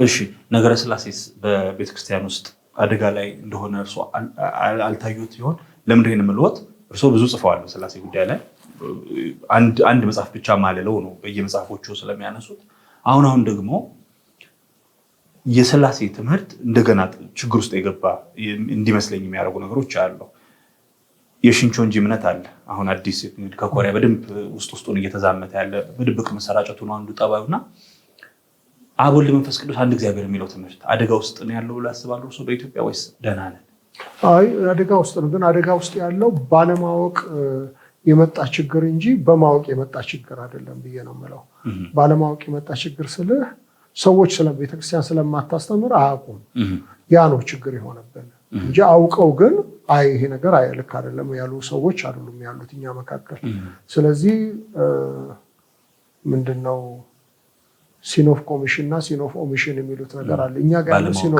ሲን ኦፍ ኦሚሽን ነው ኦሚት በመደረጉ ባለማብራራታችን ምክንያት ሰዎች እየጠፉ ነው ወደ ኦኒጂሰስ ወደ ጆቫ ዊትነስ ወደ ተለያየ ሃይማኖት ይሄዳሉ ሰዎች ያንን ባለማስተማራችን ገብቶት ግን አውቆ አይ ይሄን ነገር አልቀበልም ያለ ሰው እኔ ያለ አይመስለኝም ስለዚህ ቤተክርስቲያን ማስተማሩ ላይ በጣም ስለዚህ ችግር ላይ ነው ግን ችግር ላይ የሆነው ግን ባለማስተማሯ ነው ብዬ ነው ማሰብ እርሱ አሜሪካ ስለሚኖሩ ነው የምጠይቆት ይሄን ጥያቄ አንድ ሰው ክርስቲያን ነኝ እያለ እግዚአብሔርን አምናለሁ እያለ የስላሴን አስተምሮ ብዙ ላይፈልግ የሚችልበት ሪዝን አለ ወይንም እንደዚህ አይነት ቡድኖች አሉ የሚያውቁት ካለ ማለት ግድ የለሽነት አይነት ነገር ማለት ነው እኔ ይኖራሉ ግን እንዳልኩ ነው የኦሚሽን ነው የሚሆነው ሳውቁ ነው ሳውቁ በድፍረት አይደለም ልክ ነው ሰባሌሳውያን አሪዮሳውያን እንደዚህ ያሉ ጽፈዋል መሐመዳውያን ላይ መቼ ነው የሚጽፉት ንግግሮቹ ላይ ብዙ ጊዜ ጥርስ ምላሱን በትኖ መናገር ይቻላል ግን ደግሞ ጸብ እንዳያመጣ እያሉ አይነት ነገር ሰምቻለሁ መቼ እንጠብቅ እውነት ለመናገር እኔ ውስን ነው ንባቤም ውስን ነው ትምህርቴም ውስን ነው በእስልምና ላይ ያለኝ ነገር እኔ በእስልምና ላይ አሁን ጥሩ ወንድሞችና እህቶች እየተነሱ ነው እነሱን ባበረታታ ነው የምመርጠው እዛ አካባቢ ላይ ዕውቀቱም ጠንካራ ዕውቀት አለኝም ማለት አልችልም እንዳልኩ ኢንተረስትም ብዙ የለኝም ለምን እንደሆነ አላውቅም ብዙ ኢንተረስት የለኝም እና እኔም መጠበቁ ሊያዘል ይችላል ብዬ ነው የምለው ባይሆን ምናልባት አንዳንድ ነገሮች ላይ ልሰራ በተለይ የቅዱሳት መጽሐፍ ታማኒነት ላይ አዲስ ኪዳን ይተቻሉ እንደምታውቀው መጽሐፍ ቅዱስ እርስ በርሱ ይጋጫል ምናምን ብለው የሚሉት ነገር አለ እሱም በተመለከተ በተለይ ቴክስቹዋል ክሪቲሲዝምን ምናምን በተመለከተ እንባባ ህያሴ የሚባለው እሱ ላይ ለመስራት እንዲዙም ብሎ ሐሳቡ አለኝ አንድ አሁን የባርቴርመን ሚስኮቲንግ ጂሰስ የሚለውን መጽሐፍ ተርጉመውታል ወደ አማርኛ እሱንም ባርቴርመን ያዝረከረከውን ነገር እሱን ባርመው እንደሱ አስባለሁ መቼ እንደሆነ ባላቅም ሌሎች ስራዎች ስላሉ ሌሎች በርካታ ስራዎች በእጄ ላይ ስላሉ እነሱን መጨረስ ነው የምመርጠው ጥሩ ሆያተ ጥበብ የሚባል ደግሞ አንድ መጽሐፍ አሉት እሱ ላይ ትንሽ ጊዜ ወስደን ብንጫወት ደስ ይለኛል እኛ እንግዲህ በኢትዮጵያ ኦርቶዶክስ ተዋሕዶ ቤተክርስቲያን ውስጥ ለፊደላት በጣም ከፍተኛ ጥንቃቄ እናደርጋለን የግዕዝ ባለቤቶች ነን ብለን ነው እኛ የምናስበው ከኛም ውጭ ግዕዝን ሰው ሲነካው ብዙ ደስ አይለንም እርሶ ከወንጌል አማኞቹ መካከል ሆነው ግዕዝን በደንብ ተጠቅመው እንዲህ ነው መጻፍ ያለበት ብሎ ፊደል ቀኖና ሲሰጡ አያለው። መጽሐፉ ርዕሱ ሆሄያተ ጥበብ ነው። ግንቦት 14 ግንቦት 20 2014 የወጣ አዲስ አድማስ ጋዜጣ ላይ ደግሞ በደንብ ተተችቶ አስታውሳለሁ። ይሄ ነገር ርዕሱ ራሱ ትክክል አይደለም የሚል ጀምሮ በአጋጣሚ ይህንን ቃለ ምልልስ ከማድረጋችን በፊት ትላንት አመሻሽ ነው ሳየው ይሄው ትችት መጽሐፉ ውስጥ አይቼው ገርሞኛል። እንግዲህ ትልቁ ክሌሞት ትልቁ በዚህ መጽሐፉ የሚሉት እርሶ አማርኛ ፊደላት የተለያዩ ፊደላት አንድ ትርጉም ስለማይሰጡ በጥንቃቄ መጠቀም አለብን። ይሄ እንግዲህ አንዱ የሚያከራክር ርዕስ ነው ኢትዮጵያ ውስጥ። እኔ መወዳቸውን የብዕርም የጦርም አርበኛውን ሐዲስ ዓለማየሁን ጀምሮ ዶክተር በድሉ አቅጅራ ምንም አይሰራም፣ ፊደል ሲበዛ ጥሩ አይደለም የሚል አቋም አላቸው። በሌላ በኩል ደግሞ አይ እያንዳንዱ ፊደል ለየራሱ ትርጉም አለው አማርኛ ውስጥም ቢሆን ይላሉ። እርሱ ምንድን ነው እንከራከርበት የሚገባ ነገር ነበር ሲጀምር? እንደምታውቀው መከራከሩ ክፋት የለውም። ግን እኛ ትራዲሽናችን ግን እንደምታውቀው ሞክሼ ሆሄያት ተጠብቀው ነው የኖሩት። አስተምረውናል። እሳቱ ሳለ፣ ንጉሱ ሳለ፣ ጸሎቱ ሳለ፣ ፀሐዩ ሳለ፣ ሶስት ውሃዎች አሉ፣ ሀሌታ ውሃ፣ መር ውሃ እና ብዙሃን ውሃ አለ። እነዚህ መጠበቅ አለባቸው። እነሱ ብቻ አይደለም። አሁን ሁለት አይነት ኮ አለ። አንደኛው ቆማጣው ምንለው አለ። ሁለተኛው ከጽፈን ደግሞ ቆለፍ የምናደርገው አለ። ዲፕቶንግስ የምንላቸው አሉ። ጎ አለ። የተለያየ ሁለት ጎዎች አሉ፣ ሁለት ቆዎች አሉ፣ ሁለት ኮዎች አሉ። እነዚህ ቦታቸው መቀመጥ አለበት የሚል ማንዱ ቦታውን የሚወስነው እኮ ነው። አንዱ ክርክር ሊቃውንት ከሊቃውንት መጽሐፍት ከመጽሐፍት አይስማም። እንዲህ ነው ትክክሉ ብሎ አንዱ የሚለውን ሌላው አይልም። እኔ አሁን እሱ ነው የሚከብደኝ። አይ ሊቃውንቱ ይስማማሉ። ደስታ ተክለወልድና ኪዳነ ወልድ ክፍሌን አሁን ብትመረቅ ምንም ሰውም ሆነው ምንም በቅንጣት ልዩነት ላታገኝ ትችላል። ታይፖግራፊካል ኤረር ምናልባት ካላሳየኝ በስተቀር ምንም እንትን የለውም። ኢንትሪያቸው ላይ ምንም ስህተት የለም። ስለዚህ እርባታውንም በተመለከተ ያለው ነገር ይሄ ነው። ሊቃውንቱ አካባቢ ስህተት የለም። ግን ምንድነው ሊቃውንት እንግዲህ የምትለው ቤተ ክህነት ተማሪዎቹ የነበሩትንና አሁን ዩኒቨርሲቲ አካባቢ የምታገኛቸው ሰዎች ጭራሽ አያውቁትምም አይጠቀሙበትምም። ግን ቤተ ክህነቱ አካባቢ ያሉ ሰዎች ያውቁታል፣ ይጠቀሙበታል። ስለዚህ ባይሆን አሁን የሚያከራክረው ነገር ምንድነው? አንተ እንዳልከው የጎጃም ሊቃውንትና የሸዋ ሊቃውንት የሚባል ነገር ክርክር አለ። ለምሳሌ የጎጃሞቹ ሊቃውንት የተሰራው 1954 ትርጉም የሚባለው ነው። የሸዌዎቹ ደግሞ እኛ አዲሱ መደበኛ ትርጉም የሰራንበት አካባቢ ነው። ሸዌዎቹ የሚሏቸው ደስታ ተክለወልድና ኪዳነ ወልድ ክፍሌን ነው። ያኛው ደግሞ ከሳቲ ብርሃን ተሰማ አይነት ነገር ነው። እነሱም የሚለያዩት በራብ ላይ ነው። እንደምታውቀው ኃጢአት ለምሳሌ በራብ ነው የሚጻፈው፣ ሀገዝ ነው። ብዙሃን ውሃ ሆነው ግዕዝ ነው የሚል ክርክር ነው ያለው። እንደዚህ አይነት ክርክሮች በራብ ላይ ነው። ብዙ ጊዜ ራብ አካባቢ መጽሐፌ ላይ እኔ ሸዎቹ በግዕዝ በብዛት የሚጽፉት ላይ ራብ ላይ ጎጃሞቹ ራብ ይሁን የሚል ነገር አላቸው። መጽሐፉ ላይ በቻርት አድርጌ እሱንም ለማሳየት ሞክሬያለሁ። በተረፈ ሊቃውንቱ አካባቢ ልዩነት የለም ልፈልጌ ነው። ስለዚህ ሊቃውንቱ አካባቢ ልዩነት የለም። ሁለተኛው ግን መጠበቅ አለበት ከተባለ አለበት ነው። ምክንያቱም የሆሄ ልዩነት ትርጉም ልዩነት የሚያመጣበት ብዙ መንገድ ስላለ ማለት ነው። አበየ ብለህ ብትል አብይም ሊሆን ይችላል፣ አባይም ሊሆን ይችላል። አየህ ዋሾም ሊሆን ይችላል ማለት ነው። ስለዚህ እና ደግሞ ትራዲሽናችንም ነው ባህላችንም ነው። ለምሳሌ አንዳንድ እንግሊዝኛ እንትኖች ስፔል ስናደርግ እኮ የምንናገረው ነገር አይደለም ስፔል የምናደርገው እንጠብቀው ኖረዋል። እኛ ለምንድን ነው መጠብቀን የማንኖረው? አንደኛ የባህላችን አንድ ክፍል ነው። ሁለተኛ ነገር ደግሞ ውበትም ነው። ቫራይቲ ውበት አይደለም እንዲ አይኗ አልፋዋ ምናምን እያደረግ ስትጽፍ ቢዩቲነስ እኮ ይጨምርለታል። ምክንያቱም ብዛትም ቢዩቲነስ ስለሆነ ማለት ነው። እሱ ነው የሞክሼው ልዩነት። ያው እንደምታውቀው አንዳንድ ሰዎች ሲከራከሩ የነበረው ጥቂት ነው። እነዚህ ሞክሼ ሆሄያት የትርጉም ለውጥ የሚያመጡት በ10 በ15 በ20 በ30 አይነት ቃላት ብቻ ነው። ከዚህ ላይ የለም የሚሉ ነበሩ። እነዛስ ቢሆን አምቢጊቲ መፍጠር አሻሚነት መፍጠር የለባቸውም። አንደኛ። ሁለተኛው ነገር ደግሞ አይደለም እኔ እንኳን በመጽሐፌ ከ130 ምናምን በላይ ልዩነቶችን አምጥቼ ለማሳየት ሞክሬያለሁ እና ሌላም ሰው ሊጨምርበት ይችላል። ስለዚህ ሊቃውንቱ ሲሰሩልን ይህንን ታሳቢ አድርገው ይሰሩልን ይመስለኛል። ድሮ እንደውም ቅኔ ይዘረፍ የነበረው በሞክሼ ሆሄም ጭምር እንደሆነ ሰምቻለሁ እና በእንትን ብቻ ሳይሆን ይታወቃል። በድምፁ ይለያል ማለት ነው። አሁን አንድ ጸሐፊ ያሉ ደቂቀ እስጢፋኖስ የሚለውን ነገር ከደቂቀ እስጢፋኖስ የሆነ ሰው ነው እና ምን ብሎ ጻፈ አሉ? በዓለ ገብርኤል ነው ምናምን ነገር ብሎ ጻፈ አሉ። በዓል የሚለው እንግዲህ በአልፋው በጽፈት ከሆነ ይለያል። በጽፈት የሚለው እሱን እኮ ማለት በዓለ ገብርኤል የሚለውን ነገር በአልፋው ጻፈው ነው። በአልፋው ይመስለኛል ጻፈ።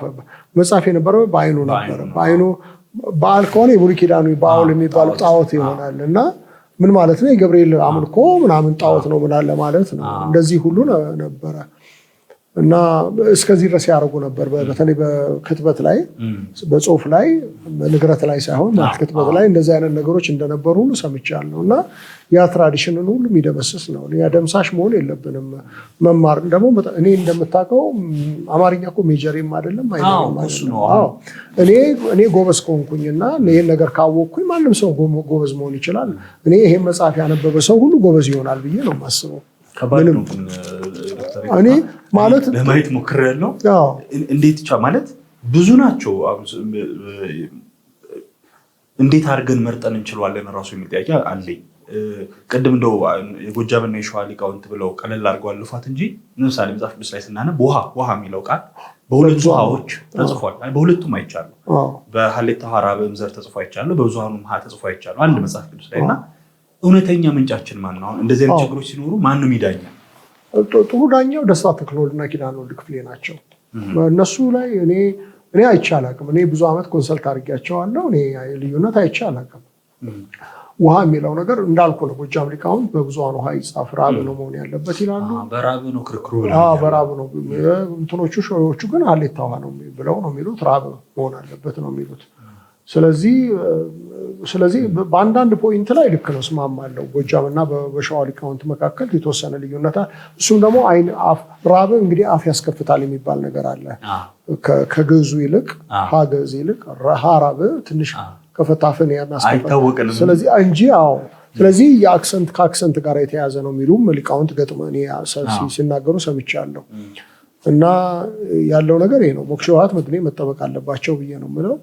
ቢዩቲነስ የሚጨምርልና የማለት ጽሁፋችን ውብ እንዲሆንም ያደርጋል። ስቴቲክ ቫሊዩ አለው አንተ እንዳልከው።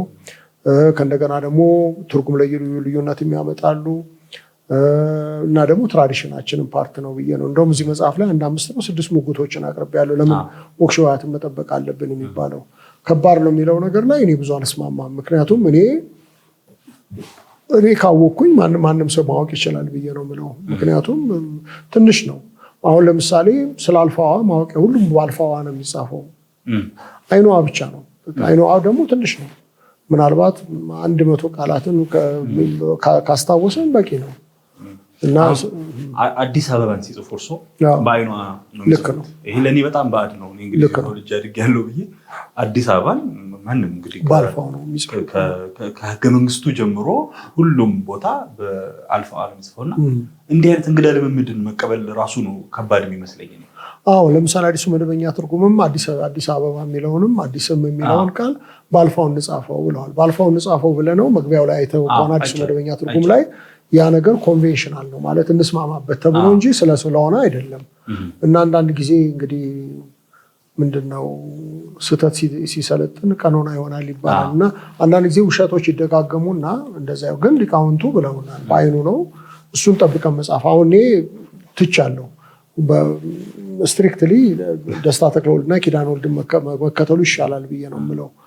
ስለዚህ እሱን ነው እንግዲህ በኮምፒውተር ቴክኖሎጂውም እያገዘን ከመጣ የሚቀል ይመስለኛል። ከአሁን እንግሊዝኛ ላይ ፊደላትን የሚያግዘን የሚያርምልን ዘዴ ያለ ምናልባት ለግዕዙም እንደዛ ካዳበር ሶፍትዌርን የሚሰሩ ልጆችን እያልኳቸው ነው አሁን በዚህ ጉዳይ ላይ ለምን አብረን አንሰራም እያልኩኝ ነው። ጥሩ ሀሳብ ነው። እነሱ ሶፍትዌሩን ይስሩት፣ እኛ ደግሞ በየትኛው እሱ ከተደረገ ያቀልምብሃል ማለት ነው። ሲያቀልምብህ ክሊክ አድርገህ ትቀይራለህ ማለት ነው። እንደዛ በቴክኖሎጂ ካልታገዘ ልክ ነው፣ በጣም ከባድ ነው የሚሆነው። ስለ ድሆች አገልግሎት ላንሳ። እርስዎ እንግዲህ በአካል ከማግኘቴም በፊት ጴንጤ ከሆንኩ እንደዚህ ሰውዬ ነው መሆኑ ሲያስብሉኝ ነበር እና አሁንም በንግግራችን እንደዛ አይነት ነገር እየተሰማኝ ነው። ስለ ራሱ ስለ ቤቶ ስለ ህይወቶ ሲናገሩ አንድ ቦታ 4 ልጆች የአብራኮ ክፋይ እንዳሉ ተናገሩ። ሌላ ደግሞ የሚያሳድጓቸው 4 ተጨማሪ ልጆች እንዳሉ ሲናገሩ ሰማሁ። በጣም እሱ ገረመኝ። ኢትዮጵያ ውስጥ ህፃናት እንዴት እንደሚያድጉ እናያለን። ያው እኛም በምሕረቱ የተረፍነው ደግሞ ሌሎች አሁንም በዚያው ሰቆቃ ውስጥ አሉ። የኢትዮጵያ ቤተክርስቲያን ድሆችን በሚመለከት አልደከመችም ወይ? ይሄኛው ያኛው ሳንል አጥቢያ ሳልጠቅስ ማለት ነው። ሁሉም ኦርቶዶክስ ቤተክርስቲያንም ካቶሊካውያንም ወንጌላውያኖቹ መካከል ሙከራዎች ቢኖሩ አልደከምንም ወይ? ከክርስትና የሚጠበቀው ይሄ ብቻ ነበር ወይ የሚል ነገር አለና ስለ ድሆች አገልግሎት ምን ይሉናል? በወንጌላውያን አብያተ ክርስቲያናት አካባቢ ኮምፓሽን አገልግሎት የሚባል አለ። ኮምፓሽን የሚባል ድርጅት አለ። ህጻናትን ይረዳል። ግን ፈንዱ በአብዛኛው እንደምታውቀው የሚመጣው ከአሜሪካን ሀገር ወይ ከአውሮፓ ነው የሚመጣው። በራሳችን ፈንድ አይደለም እየሰራን ያለ ነው። ግን እየሰራን ነው። ጥሩ ነው። ዋናው ዞሮ ሰዎቹ መረዳታቸው ትልቅ ነገር ነው። ግን ከዛ በላይ ግን መስራት እንችላለን ብዬ አስባለሁ። ካቶሊካውያን በዚህ ነገር ጥሩ ነገር ያደርጋሉ። አሁን እንደምታውቀው አሜሪካን ሀገር ካልተሳሳትኩኝ 100 በላይ ዩኒቨርሲቲ አላቸው ካቶሊካውያን። ይሄ ትልቅ ነገር ነው። ትምህርቱን አካባቢ ላይ በጣም ይዘውታል ማለት ነው። ኢትዮጵያ ውስጥ እኮ ጥሩ የሚባለ ሴንት ጆሴፍን፣ ናዝሬት ስኩልን ምናምን ብዙዎችን ብጠራ የካቶሊክ ትምህርት ቤቶች ካቴድራልን ብጠራ የካቶሊክ ትምህርት ቤቶች ናቸው። ካቶሊኮች በትምህርት በጣም አሜሪካንም ሀገር በፍልስፍናው በትምህርቱ አካባቢ በጣም ገፍተው ሄደዋል እና ወንጌላውያን ቤተክርስቲያናት በዚህ ጉዳይ ላይ ብዙ ወደኋላ የቀረን ይመስለኛል። እና ድሆችንም አገልግሎት በተመለከተ ከኛ ብዙ ይጠበቃል። በተለይ እግዚአብሔር በጣም ብዙ የረዳን ሰዎች ነን እና ስግብግብነትን እንትን ማለት የለብንም። ሰው አይሞላም፣ ሆድ እኮ አይሞላም። ሆድ እንዳሳዩት ነው ይባላል በሀገራችን አይደለም? እና ከኛ ግን ብዙ የሚፈልጉ ሰዎች አሉ። አንድ ገጣሚ አንድ ያለው ነገር አለ። ጥሩ ሀሳቡን ልንገርህ። ገጠር ሄጄ ጉንጩን ጅብ የበላው ሰው የሚመስል አይነት ነገር ሞጌ የወጣ ሰው አየው ይላል። እና ከተማ ስወጣ እንዴት ይሄ ሰውዬ ምን ወሰደው? ጉንጩን ምን ወሰደው? ለምን ከሰውነት ተራ ወጣ ብያልኩኝ ሲሄድ ከተማ ላይ አንድ ሰው ቦርጭ ላይ ደግሞ ተለጥፎ አየሁት ነው ምናምን የሚል ነገር። ስለዚህ ምንድነው የአንዳንድ ሰዎች ጉዳት እኮ በአንዳንድ ሰዎች ኦቨር ወስደዋል ወደሚለው ነገር ነው የሚያመጣን። እና እኔ በጣም እግዚአብሔር በረዳን መጠን ደግሞ እውነተኛ አምልኮም ይላል አይደል መጽሐፍ ቅዱስ፣ ወላጅ የሌላቸውን ሰዎች ልጆች መርዳት ነው፣ የተራቡትን ማብላት፣ የታረዙትን ማልበስ ነው ይላል። ስለዚህ እንደዛ ነገር ማድረግ አለብን ብዬ አስባለሁ። እኔ መቼም የዓለምን ችግር ሁሉ ልፈታ አልችልም፣ መድኃኒዓለም አይደለሁም። እና ግን ያቅሜን ያህል ግን ላደርግ እችላለሁ ብዬ ስላሰብኩኝ 4 ልጆች አዶፕት አድርጌ ሴት ልጆችን ከነሱ ጋር እነሱን አሳድጋለሁ። ትልቋ ሳሌም የምንላት አሁን 12ኛ ክፍል በቅርቡ ትጨርሳለች። እንግዲህ ሐኪም መሆን ነው የምታስበው። እንግዲህ ከሆነ አንድ ሐኪም አገኘን ማለት ነው። ሌሎቹ ገና 6ኛ ክፍል ናቸው፣ ገና ብዙ ይቀራቸዋል። እና እኔ ሁላችንም ቢሆን ሰው መቼም እንደ ቤቱ ነው እንደ ጎረቤቱ አያድርም ይባላል። እና እኛ እንደ አቅማችን እኮ ስጋ ባናበላቸው ሽሮ ልናበላቸው እንችላለን። ግልጽ ነው። ያቅማችንን አድርገን የእግዚአብሔርን እኔ አምልኮም ነው ብዬ ነው የምለው። አምልኮ ማለት ዝም ብሎ ቤተክርስቲያን ውስጥ ተሰብስቦ ዝማሬ ማሌት ብቻ አይደለም። አምልኮ ማለት ይህንንም ነው። የተቸገሩት ሰዎች መርዳት ነው። ከተቸገሩት ጎን መቆም ነው። እውነተኛ አምልኮ ይሄ ነው። አምላክ እስከኛ ችግር ጎን አይደለም ወይ የቆመው አይደል? ያሁን በሚያስፈልገን ነገር። ስለዚህ ይሄ ነው በቃ። እና ቤተክርስቲያን ብዙ መስራት አለበት። በተለይ ብዙ እግዚአብሔር እናውቃለን የምንል ከሆነ ብዙ በግብራችን ማሳየት አለብን ብዬ ነው የምለው።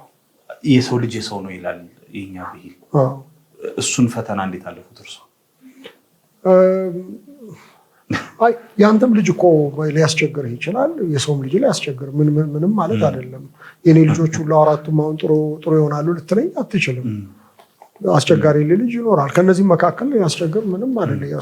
ሰዋዊ ነው ማስቸገር፣ ሰዋዊ ነው። እግዚአብሔር ደግሞ ሊባርካቸው ይችላል። ስለዚህ እኛ እንደሱ ማድረግ የለብንም። ማለት ስቲክ ማድረግ ውጤትን አሁን አንተ ፋይዳውን ነው ማለቱ እንግዲህ ዩቲሊቲውን የነገርከኝ፣ ግን እንደሱ መሆን የለበትም። ኢንፕሪንስፕል በቃ ልጆችን ማሳደግ አለብን። ልጆቹ ጥሩ ይሆናሉ መጥፎ ይሆናሉ ስለ እግዚአብሔር ጉዳይ ነገር ነው፣ ለእግዚአብሔር የምንተወው ነገር ነው። የእኛም ባዮሎጂካል ልጆች ሁሉም ጥሩ እንደማይሆኑ ሁሉ ሁሉም መጥፎ እንደማይሆኑ ሁሉ እነሱም ሁሉም ጥሩ አይሆንም ሁሉም መጥፎ አይሆንም። በቃ ግን ከኛ የሚጠበቀው ነገር ምንም ነገር ታሳቢ አድርገን ነገ ጡረታ እነዚህ ልጆችን ስደክም እንትን ይሉኛል በሚልም ሂሳብ መሆን የለበትም። እሱን እግዚአብሔር ነው የሚያውቀው። በእርጅና ጊዜ ማን እንደሚያመጣልህ እግዚአብሔር እሱ ነው የሚያውቀው። ግን ማድረግ አለብን። በቃ ይሄ አምልኮ ነው። በእውነት እውነተኛ አምልኮ ይሄ ነው። እውነተኛ አምልኮ ይሄ ነው ብዬ ነው የምለው። ውርጃ ላይ መጽሐፍ ጽፈዋል አይቼዋለሁ። ልጆች ወልዶ ከማሰቃየት ማላበላው ከሆነ የሚራብ ከሆነ ባይወለድ ይሻላል፣ ውርጃ ቢካሄድበት ይሻላል የሚል ፍልስፍና ብዙ ሰማሉ። እንዴት ነው እቺ ነገር ሳናነሳት ባናልፍ ደስ ይለኛል። በረሃብ ከሚሞት እኔ ልግደለው ማለት ተገቢ አይደለም። በመሰረቱ ያውቃሉ እርሱ ብዙ ክርክር አለ። ሰው ነው አይደለም ራሱ ማለት ጽንሱ ፊተሱ ሂውማን ነው። ፊተሱ ሂውማን መሆኑማ ምንም እኮ በጣም ብዙ ማስረጃዎች አሉ። ምንም ጥያቄ የለውም። ፊተሱ ሂውማን ነው የሚለው ነገር። ስለዚህ ሽሉ ሰው ከሆነ ስለዚህ ነገ ከሚቸገር ዛሬ ልግደለው ልንል አይገባም። ነገ ችግርን በመፍራት ሌላ ችግር ማምጣት የለብንም እና ደግሞ መግደል የኛ ፈንታም አይደለም። ህይወትን መስጠት ህይወትን መውሰድ የእግዚአብሔር ፈንታ ነው ብለን ነው የምናምነው ክርስቲያኖች። ስለዚህ ይሄ ትክክል ነው ብለን አንልም። ስለዚህ ደግሞ እኔ አሁን ስለ ቤትሆቨን የሰማሁት ነገር በጣም ነው የሚያስገርመኝ። ቤትሆቨን እናቱ ባሏ በአባለዘር በሽታ ታሞ ነበረ። አንዱ የቤተሰቡ አንድ ልጅ ደግሞ የሆነ የአእምሮ ችግር ነው የሆነ ነገር ነበረበት። በዚህ ጊዜ ነው ቤትሆቨን የተረገዘው እና ብዙ ሰዎች አስወርጅ ብለዋት ነበረ እና ነው አላስወርድም ማለች፣ ወለደችው። ያ ሰው ቤትሆቨን ነው የሆነው። ተመልከት እንግዲህ ብታስወርደው ኖሮ ቤትሆቨን እናጣ ነበር ማለት ነው። ስለዚህ ልጁ ሰዎችን የሚያስቸግር እኔ አሁን በችግር ነው ያደግኩት፣ ግን መወለዴ በረከት ነው ብዬም እላለሁ። እነዚህ መጽሐፍት ጻፍኩኝ እኮ። ስለዚህ ችግር ገና ለገና ችግር ይገጥመዋል እና ልግደለው ብሎ ማለት ተገቢ ነው ብለን አንልም። መግደል ደግሞ የኛ ፈንታም አይደለም፣ ሞራላዊም አይደለም፣ ምግባራዊም አይደለም። እንግዲህ ያልታሰበ ወይም ያልተፈለገ እርግዝና ሲፈጠር እንደ አቋራጭ መንገድ ስለሚታይ ነው። እንዲህ አይነት ወጥመድ ላይ የእግዚአብሔር ልዩ እርዳታ የሚያስፈልግ ይመስለኛል አይደለም? ማለት ሰዎች ወደ ውርጃ እንዲሁ በሀገር አማን አይገቡም። ከእግዚአብሔር ጋር ያለንም ግንኙነት እዛ ውስጥ የሚታይ ስለመሰለኝ ነው። ወደ መጨረሻ ጥያቄዎች ልምጣ። ፍልስፍናን የተማሩት ሙግት እንዴት እንደሆነ ያውቃሉ።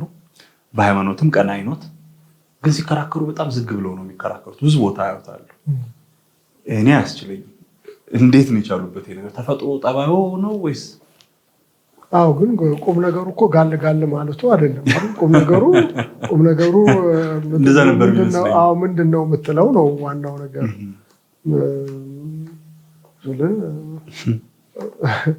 ገባ እሳት ጎርሶ እሳት ግሶ ምናምን መናገር ላያስፈልግ ይችላል። ወይ እኔም በአንዳንድ ፖይንቶች ላይ አሁን ባለፈው ጊዜ ከአንድ ሰው ጋር ነበርኩኝና በሆነ ነገር ስንከራከር እንትን ሆኜ ነበረ። ጋል ያልኩኝ ይመስለኛል። ሂውማን ኔቸር ነው እና ግን እሱ አይደለም ፖይንቱ። ፖይንቱ ምን አይነት ጠንካራ ሙግት ነው ያቀረብከው የሚለው ነገር ነው እንጂ በድምፀትህና በእሱ አይመስለኝም። ይሄን በጣም ቀንቼበታለሁ። እግዚአብሔር ከረዳኝም መማርበት አይነት ስለሆነ ነው። ከ1982 ጀምሮ መጽሔቶች ላይ ያወጧቸው ጽሁፎች ነበሩ። እነሱን ሰብስበው ጠርዘው አያስቀምጡልንም? እኔ አንድ ጉባኤ ሙግት የሚል መጽሐፍ አሜሪካን ሀገር የታተማል፣ እዚህ ሀገር አልታተመም። እሱ እንደዛ ነገር ለማድረግ ጅማሮ ነገር ነበረ። በኋላ ግን እኔ አስፈላጊነቱ ማለት ታያለኝ እና አሁን እንደሱ እንትን አላልኩኝም። ግን አሉኝ አሁን ወደፊት አሉ ብዙዎቹ ያሉ ይመስለኛል።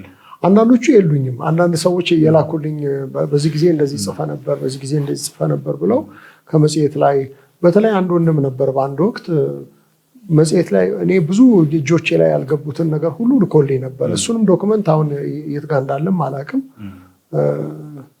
እንደሱ ቢሰባሰቡ የሚጠቅሙ ይመስለኛል።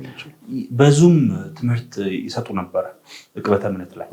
እሱ ዘዴ አዋጭ ነው። በርቀት ዕቅበተ እምነትን ሃይማኖትን ነገር አስተምሮ ደግሞ በጥሩ ሰርቲፊኬትም ጭምር ነው። አሁን አስመረቃችኋል አንድ ዙር መሰለኝ።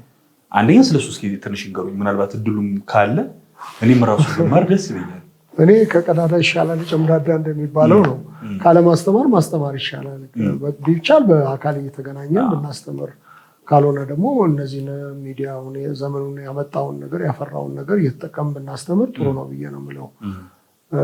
ግን ክርስቲያናዊ ትምህርት ግን ዋን ቱ ዋን ሲሆን ጥሩ ነው እንዳልኩ፣ ወይንም በአካል ሲሆን ለምሳሌ እኔ አሁን ጥምቀት ትምህርት ተማሪዎች ቢኖሩኝና ወይ መሰረታዊ ክርስትና ትምህርት ማስተምራቸው ቢኖር ህይወቴን ምሸር እያረኳቸው አብሬያቸው እየበላው እየጠጣው እንደዛ ቢሆን መቼም ትልቅ መታደል ነው። ግን ያ ከጠፋ ግን አትሊስት በርቀትም ቢሆን የተወሰነ ቀዳዳ ብንሸፍን አትሊስት ኢንቴሌክቹዋል የሆነውን ክፍተት እንትን ማለት ከቻልን ትልቅ ነገር ነው። የመጀመሪያ ዙር ምን ያክል ተማሪዎች አስመረቃችሁ? ወደ 70 ምናምን ወደ 75 ወደ 80 የሚሆኑ ልጆች ናቸው የጨረሱት ትምህርቱ ነው። ጠቃሚ ነበረ። ጥሩ ነው። የተማሩ ልጆች ጥሩ ነው ብለዋል። ምዝገባ አለ በቅርቡ ለእኛ ስለ ኦርቶዶክስ ይሆናል። እኔ ማንንም ሰው ማንም ክርስቲያን የሆነ ሰው ቢገባ ኢቭን አላምንም በቢል እኔ መጥቶ ቢሰማን እኔ ችግር የለብኝም። መጥቶ ክራይቴሪያ አይደለም እንደሱ አስባለሁ። አጠናክረንም ለመስራት እናስባለን። በተለያየ ነገር በቅበተ እምነቱ ብቻ ሳይሆን በሎጂኩም፣ በሆያተ ጥበቡም፣ በይሖዋ ምስክሮችም፣ በሐዋርያት ቤተክርስቲያንም በተለያየ ነገር ላይ በፍልስፍናዊ ነገረ መለኮትም ላይ አለ። ወደፊት አሁን የሚወጣ የኔ መጽሐፍ ፍልስፍናዊ ነገረ መለኮት የሚል ነው። ሁለት ወይም 3 ቮሊዩም መጽሐፍ ይወጣል። የቅበተ እምነትም ላይ እንደዚሁ 3 ቮሊዩም መጽሐፍ ይወጣል። በዛም ላይ ማሰልጠኑ ፍላጎት አለኝ። በጣም አመሰግናለሁ ዶክተር። በጣም ረጅም ጊዜ ነው የሰጡኝ። 2 ጥያቄዎች ላንሳና መቋጨት እንችላለን። እርሱ የሚያስተላልፉት መልዕክት ከሌለ ሆኖ ማየት የሚፈልጉት ነገር ምንድን ነው? እርስዎ በኢትዮጵያ ወይም በኢትዮጵያ ቤተክርስቲያን ውስጥ ይህን አይቼ ባልፍ ነው ደስ የሚለኝ፣ ወይም የጌታ የኢየሱስ ክርስቶስ ዳግም ምጽአት የሚሆን ከሆነ ይህን ሳላይ ባልቀር ደስ ይለኛል የሚሉት ምንድን ነው? እኔ እንዳይጓጓው ነገር አምልኮ ፕሮግራማችን በጣም ክራይስት ሴንተርድ የሆነ ሆኖ አለ አይደል? ኑፋቄ ሳይሆን ንጹህ ወንጌል የሚሰበክበት ሰዎች የሚረዱበት እውነተኛ አምልኮ ከእውነት ንስሐ ገብተን አልቅሰን ተባርከን የምንመጣበት አይነት ፕሮግራም እንደዚህ አይነት ቤተክርስቲያናት እንዲጀመሩ። እኔ አሁን ብዙ ጊዜ ቤተክርስቲያን ሄጄ በሽቄ ነው የምመጣው፣ ተበሳጭቼ ምናምን አሁን ይህ አምልኮ ነው ወይ አሁን እንዲህ ይባላል ወይ ምናምን ብዬ እመጣለሁ። ባለቤቴ ለነገሩ አጋቂር አታውጣ ትንሽ እንትን ክራይቴሪያን አለዝበው ትለኛለች። ምናልባት እንደዛ ክራይቴሪያን ከፍ አድርጌ ሊሆን ይችላል፣ ግን የምመኘው እሱን ነው። በቃ ድሮ ቤተክርስቲያን በደርግ ዘመንም ሄደን በጣም ተባርከን ነው የምንመጣው፣ አልቅሰን ተጽናንተን ተበረታተን ለእግዚአብሔር ስራ በጣም እንትን ብለን ነበር የምንመጣው። እና አሁን ወንጌል አይደለም የሚሰበከው ነገር እንደምታውቀው የተለያየ ይሄ በተለይ ፌስቡክ ሙቭመንቱ ጋር ተያይዞ በጣም ትክክል ያልሆነ ትምህርት እንሰማለን። ስለዚህ ከኢትዮጵያ ቤተክርስቲያን 2 ነገር ነው፣ የአስተምሮ ጥራትን እጠብቃለሁ፣ ሁለተኛ ደግሞ የህይወት ጥራትን ነው የምጠብቀው። 2ቱ ነገር ሆነ እኔ ማለት በጣም ብፁዕ ወቅዱስ እንድንሆን ማለት አይደለም፣ እንደዛ አይደለም እያልኩ ያለው። ቢሆን አይጠላም ግን እንደዛ አልጠብቅም። ግን አትሊስት ስናጠፋም በቃ አጥፍተናል ብንል ማለት በቃ አጥፍቻለሁ፣ በቃ ለምን አላጠፋም? አጠፋለሁ፣ አንተም ታጠፋለህ፣ ለምን አታጠፋም? ስለዚህ ስናጠፋም ያዙ ልቀቁኝ አያስፈልግም፣ አጥፍቻለሁ። ስናለማም ደግሞ እግዚአብሔር ይባርክ ተብለን ቃል እግዚአብሔርን አንብበን እውነተኛ የሆነ ንስሐ ገብተን ጸልየን እንዲህ አይነት ነገር እንዲኖር በጣም ነው የምመኘው። ይሄ ነገር ደግሞ ማንንም አትራክት ያደርጋል ብዬም አስባለሁ። እውነተኛ ጄንዊን የሆነ ነገር ባለበት ነገር ሁሉ ሰዎች ያዩናል፣ ሰዎች ሞቲቫችንን ሁሉ ይመዝናሉ እኮ። ስለዚህ ያ ነገር እንዲኖር ከኢትዮጵያ ቤተክርስቲያን እጠብቃለሁ። ወደ ቀድሞ ፍቅራችን፣ ወደ ቀድሞ ህይወታችን ድሮ እንደምታውቀው ጴንጤ ቤት ሰራተኛ ጴንጤ ማንኛውም ነገር ላይ ታማኝ ነው የሚባል ያ አይነት ነገር እንዲመጣ የስነ ምግባር ልቀት እንዲኖረው። ስለዚህ የአስተምሮ ጥራትና የህይወት ጥራትን ነው የምጠብቀው። ኢኩሜኒካሊቲ ይሳካል ኢትዮጵያ ውስጥ ይታዩታል። እነዛ ማለት በተለይ በ3ቱ ትልልቅ የክርስቲያን ጎራዎች በኦርቶዶክስ፣ በካቶሊክ፣ በፕሮቴስታንት መቀራረብ ተፈጥሮ አብሮ ቁጭ ብሎ አንድ እግዚአብሔርን ማምለክ ይቻላል ወይስ ይቻላል? የተለያየ አማልክት ነው? እኔ ይቻላል ነው የምለው። እኔ ጥሩ ኦርቶዶክሳውያንም እንዳሉ አምናለሁ፣ ካቶሊካውያንም አሉ፣ እኛም አካባቢ ያሉ ይመስለኛል። ስለዚህ ይህንን ድንበር እንሰብረዋለን ብዬ አስባለሁ እና እኔ ብሔራዊ ይሆናል ብዬ አላስብም። በቅርቡ ሊሆን ይችላል ብዬ ነው የምለው። ማለት ብዙ ወንጌል ነገር የገባቸው ከሁሉም ቦታ ነው። ስለዚህ ዲኖሚኔሽኑ ሊለያየን አይገባም። ሁላችንም የክርስቶስ ነን። ሁላችንም የገባን ነገር አለ እና እኔ ይሳካል ብዬ አስባለሁ። ማለት ሰው ማቹሪቲው እንግዲህ ብስለቱ እየጠነከረ ከሄደ ይህን ነገር ምንም ካቶሊካውያን ኦርቶዶክሳውያን እኔ እንደውም አሁን ትላንትና ህብረት አምባ ቤተክርስቲያን አሳስተምር ነበረ እና እዛ ላይ ናኩተከን ብለናል። ናኩተከን ሲባከን ባረከከን ታመነከን ምናምን የሚለውን እሱም ብለናል። አቡነ ዘበሰማያት ብለን የጨረስነው በግዕዝ ጥሩ ነው። አሁን እኮ ጥሩ ነገር አሁን እኛ እዛ ልክ ደግሞ እዛም አካባቢ ኦርቶዶክሳውያኑም አካባቢ ደግሞ እኛ ጋር ያለውን እውነታ ደግሞ የሚናገሩ ነገሮች ቢኖሩ ተሰብስበን ገባ አቡነ ናምን ባዶ አምላክ ጸሎት ሃይማኖትም ልንል እንችላለን በግዕዝ። ቃለ እግዚአብሔር እንግዲህ መጽሐፉ አንድ ነው እንደምታውቀው። ስነ ትርጓሜውም ሰዎች ካላዛቡት በስተቀር በትራዲሽን ምናምን ብለው ካላደፈረሱት በስተቀር ግልጽ ነው። ኤችጂኤል በቂ ነው ብለን ምናምን ከሆነ በቂ ነው። ስለዚህ ያን ደግሞ ስንል በአንዳንድ ነገሮች ላይ ግን ኢንፈሲስ አይኖርም ማለት አይደለም። የራስ ነገር ይኖራል። ማስተላለፍ የሚፈልጉት ምልክት ካለ እድሉ ልስጦት። ይህን እድል መሰጠት ግን ያው ድጋሚ መገናኘታችን እንደማይቀር ስለተሰማኝ ነው። እግዚአብሔር ቢፈቅድ ብንኖር አንዳንዶቹ ነገሮች በስነስርዓት ሰፋ አድርገን የምንጫወትባቸው ርዕሶች ይመስሉኛል። ምናልባት ሳላነሳ ባላልፍ የሚሉት ነገር ካለ እድሉ ልስጦ። ወደፊት እንዳልከው አሁን ለምሳሌ ፕሮብሌም ኦፍ ብለን ልናነሳ እንችላለን። እኩይ ለምን ኖረ ወይንም ደግሞ ሆያተ ጥበብን ልናነሳ እንችላለን። ሎጂክን አንስተን በጣም ብዙ ጥሩ ነገሮች ልንነጋገር እንችላለን። እንደሱ ከሆነ ትምህርታዊ የሆኑ ነገሮችን ልናንሸራሽር እንችላለን ነው የሚለው። በተረፈ እግዚአብሔር ይባርክ ነው የምለው። በአገልግሎት በጣም ከተባረኩ ሰዎች አንዱ እኔ ነኝ። እግዚአብሔር ይባርክ፣ በርታ። ደግሞ የሁላችንም ይሄ ጥረት ተደምሮ ነው እንግዲህ ቤተክርስቲያንን ቅድም ወዳልነው ወደ መልካም ወደ ምንመኘው መስመር የሚለንና በርታ፣ እግዚአብሔር ይባርክ። አመሰግናለሁ። እንግዲህ ተስፋ አቃቤያን ክርስትና ማህበርን በአዲስ አበባ ቢሮ እንዲከፈት እመኛለሁ። ሶፊያ ያሉትም የፍልስፍናና የቅበተ እምነት ትምህርት ቤትም ምናልባት እሱ በጣም ያስፈልገናል። ደግሞ ቀጣይ ብዙ እንጨዋወታለን። ስለነበረን ቆይታ በጣም አድርጌ ነው የማመሰግነው። እንግዲህ ወደ ሀገሩ ወደሚኖሩበት ወደ አሜሪካ ይመለሳሉ። ሀገሩ ይቅርታ እንግዲህ ኢትዮጵያ ነው። ወደዛ ይመለሳሉ። መልካም ጉዞ። እጅግ አድርጌ አመሰግናለሁ ዶክተር። ታንኪዩ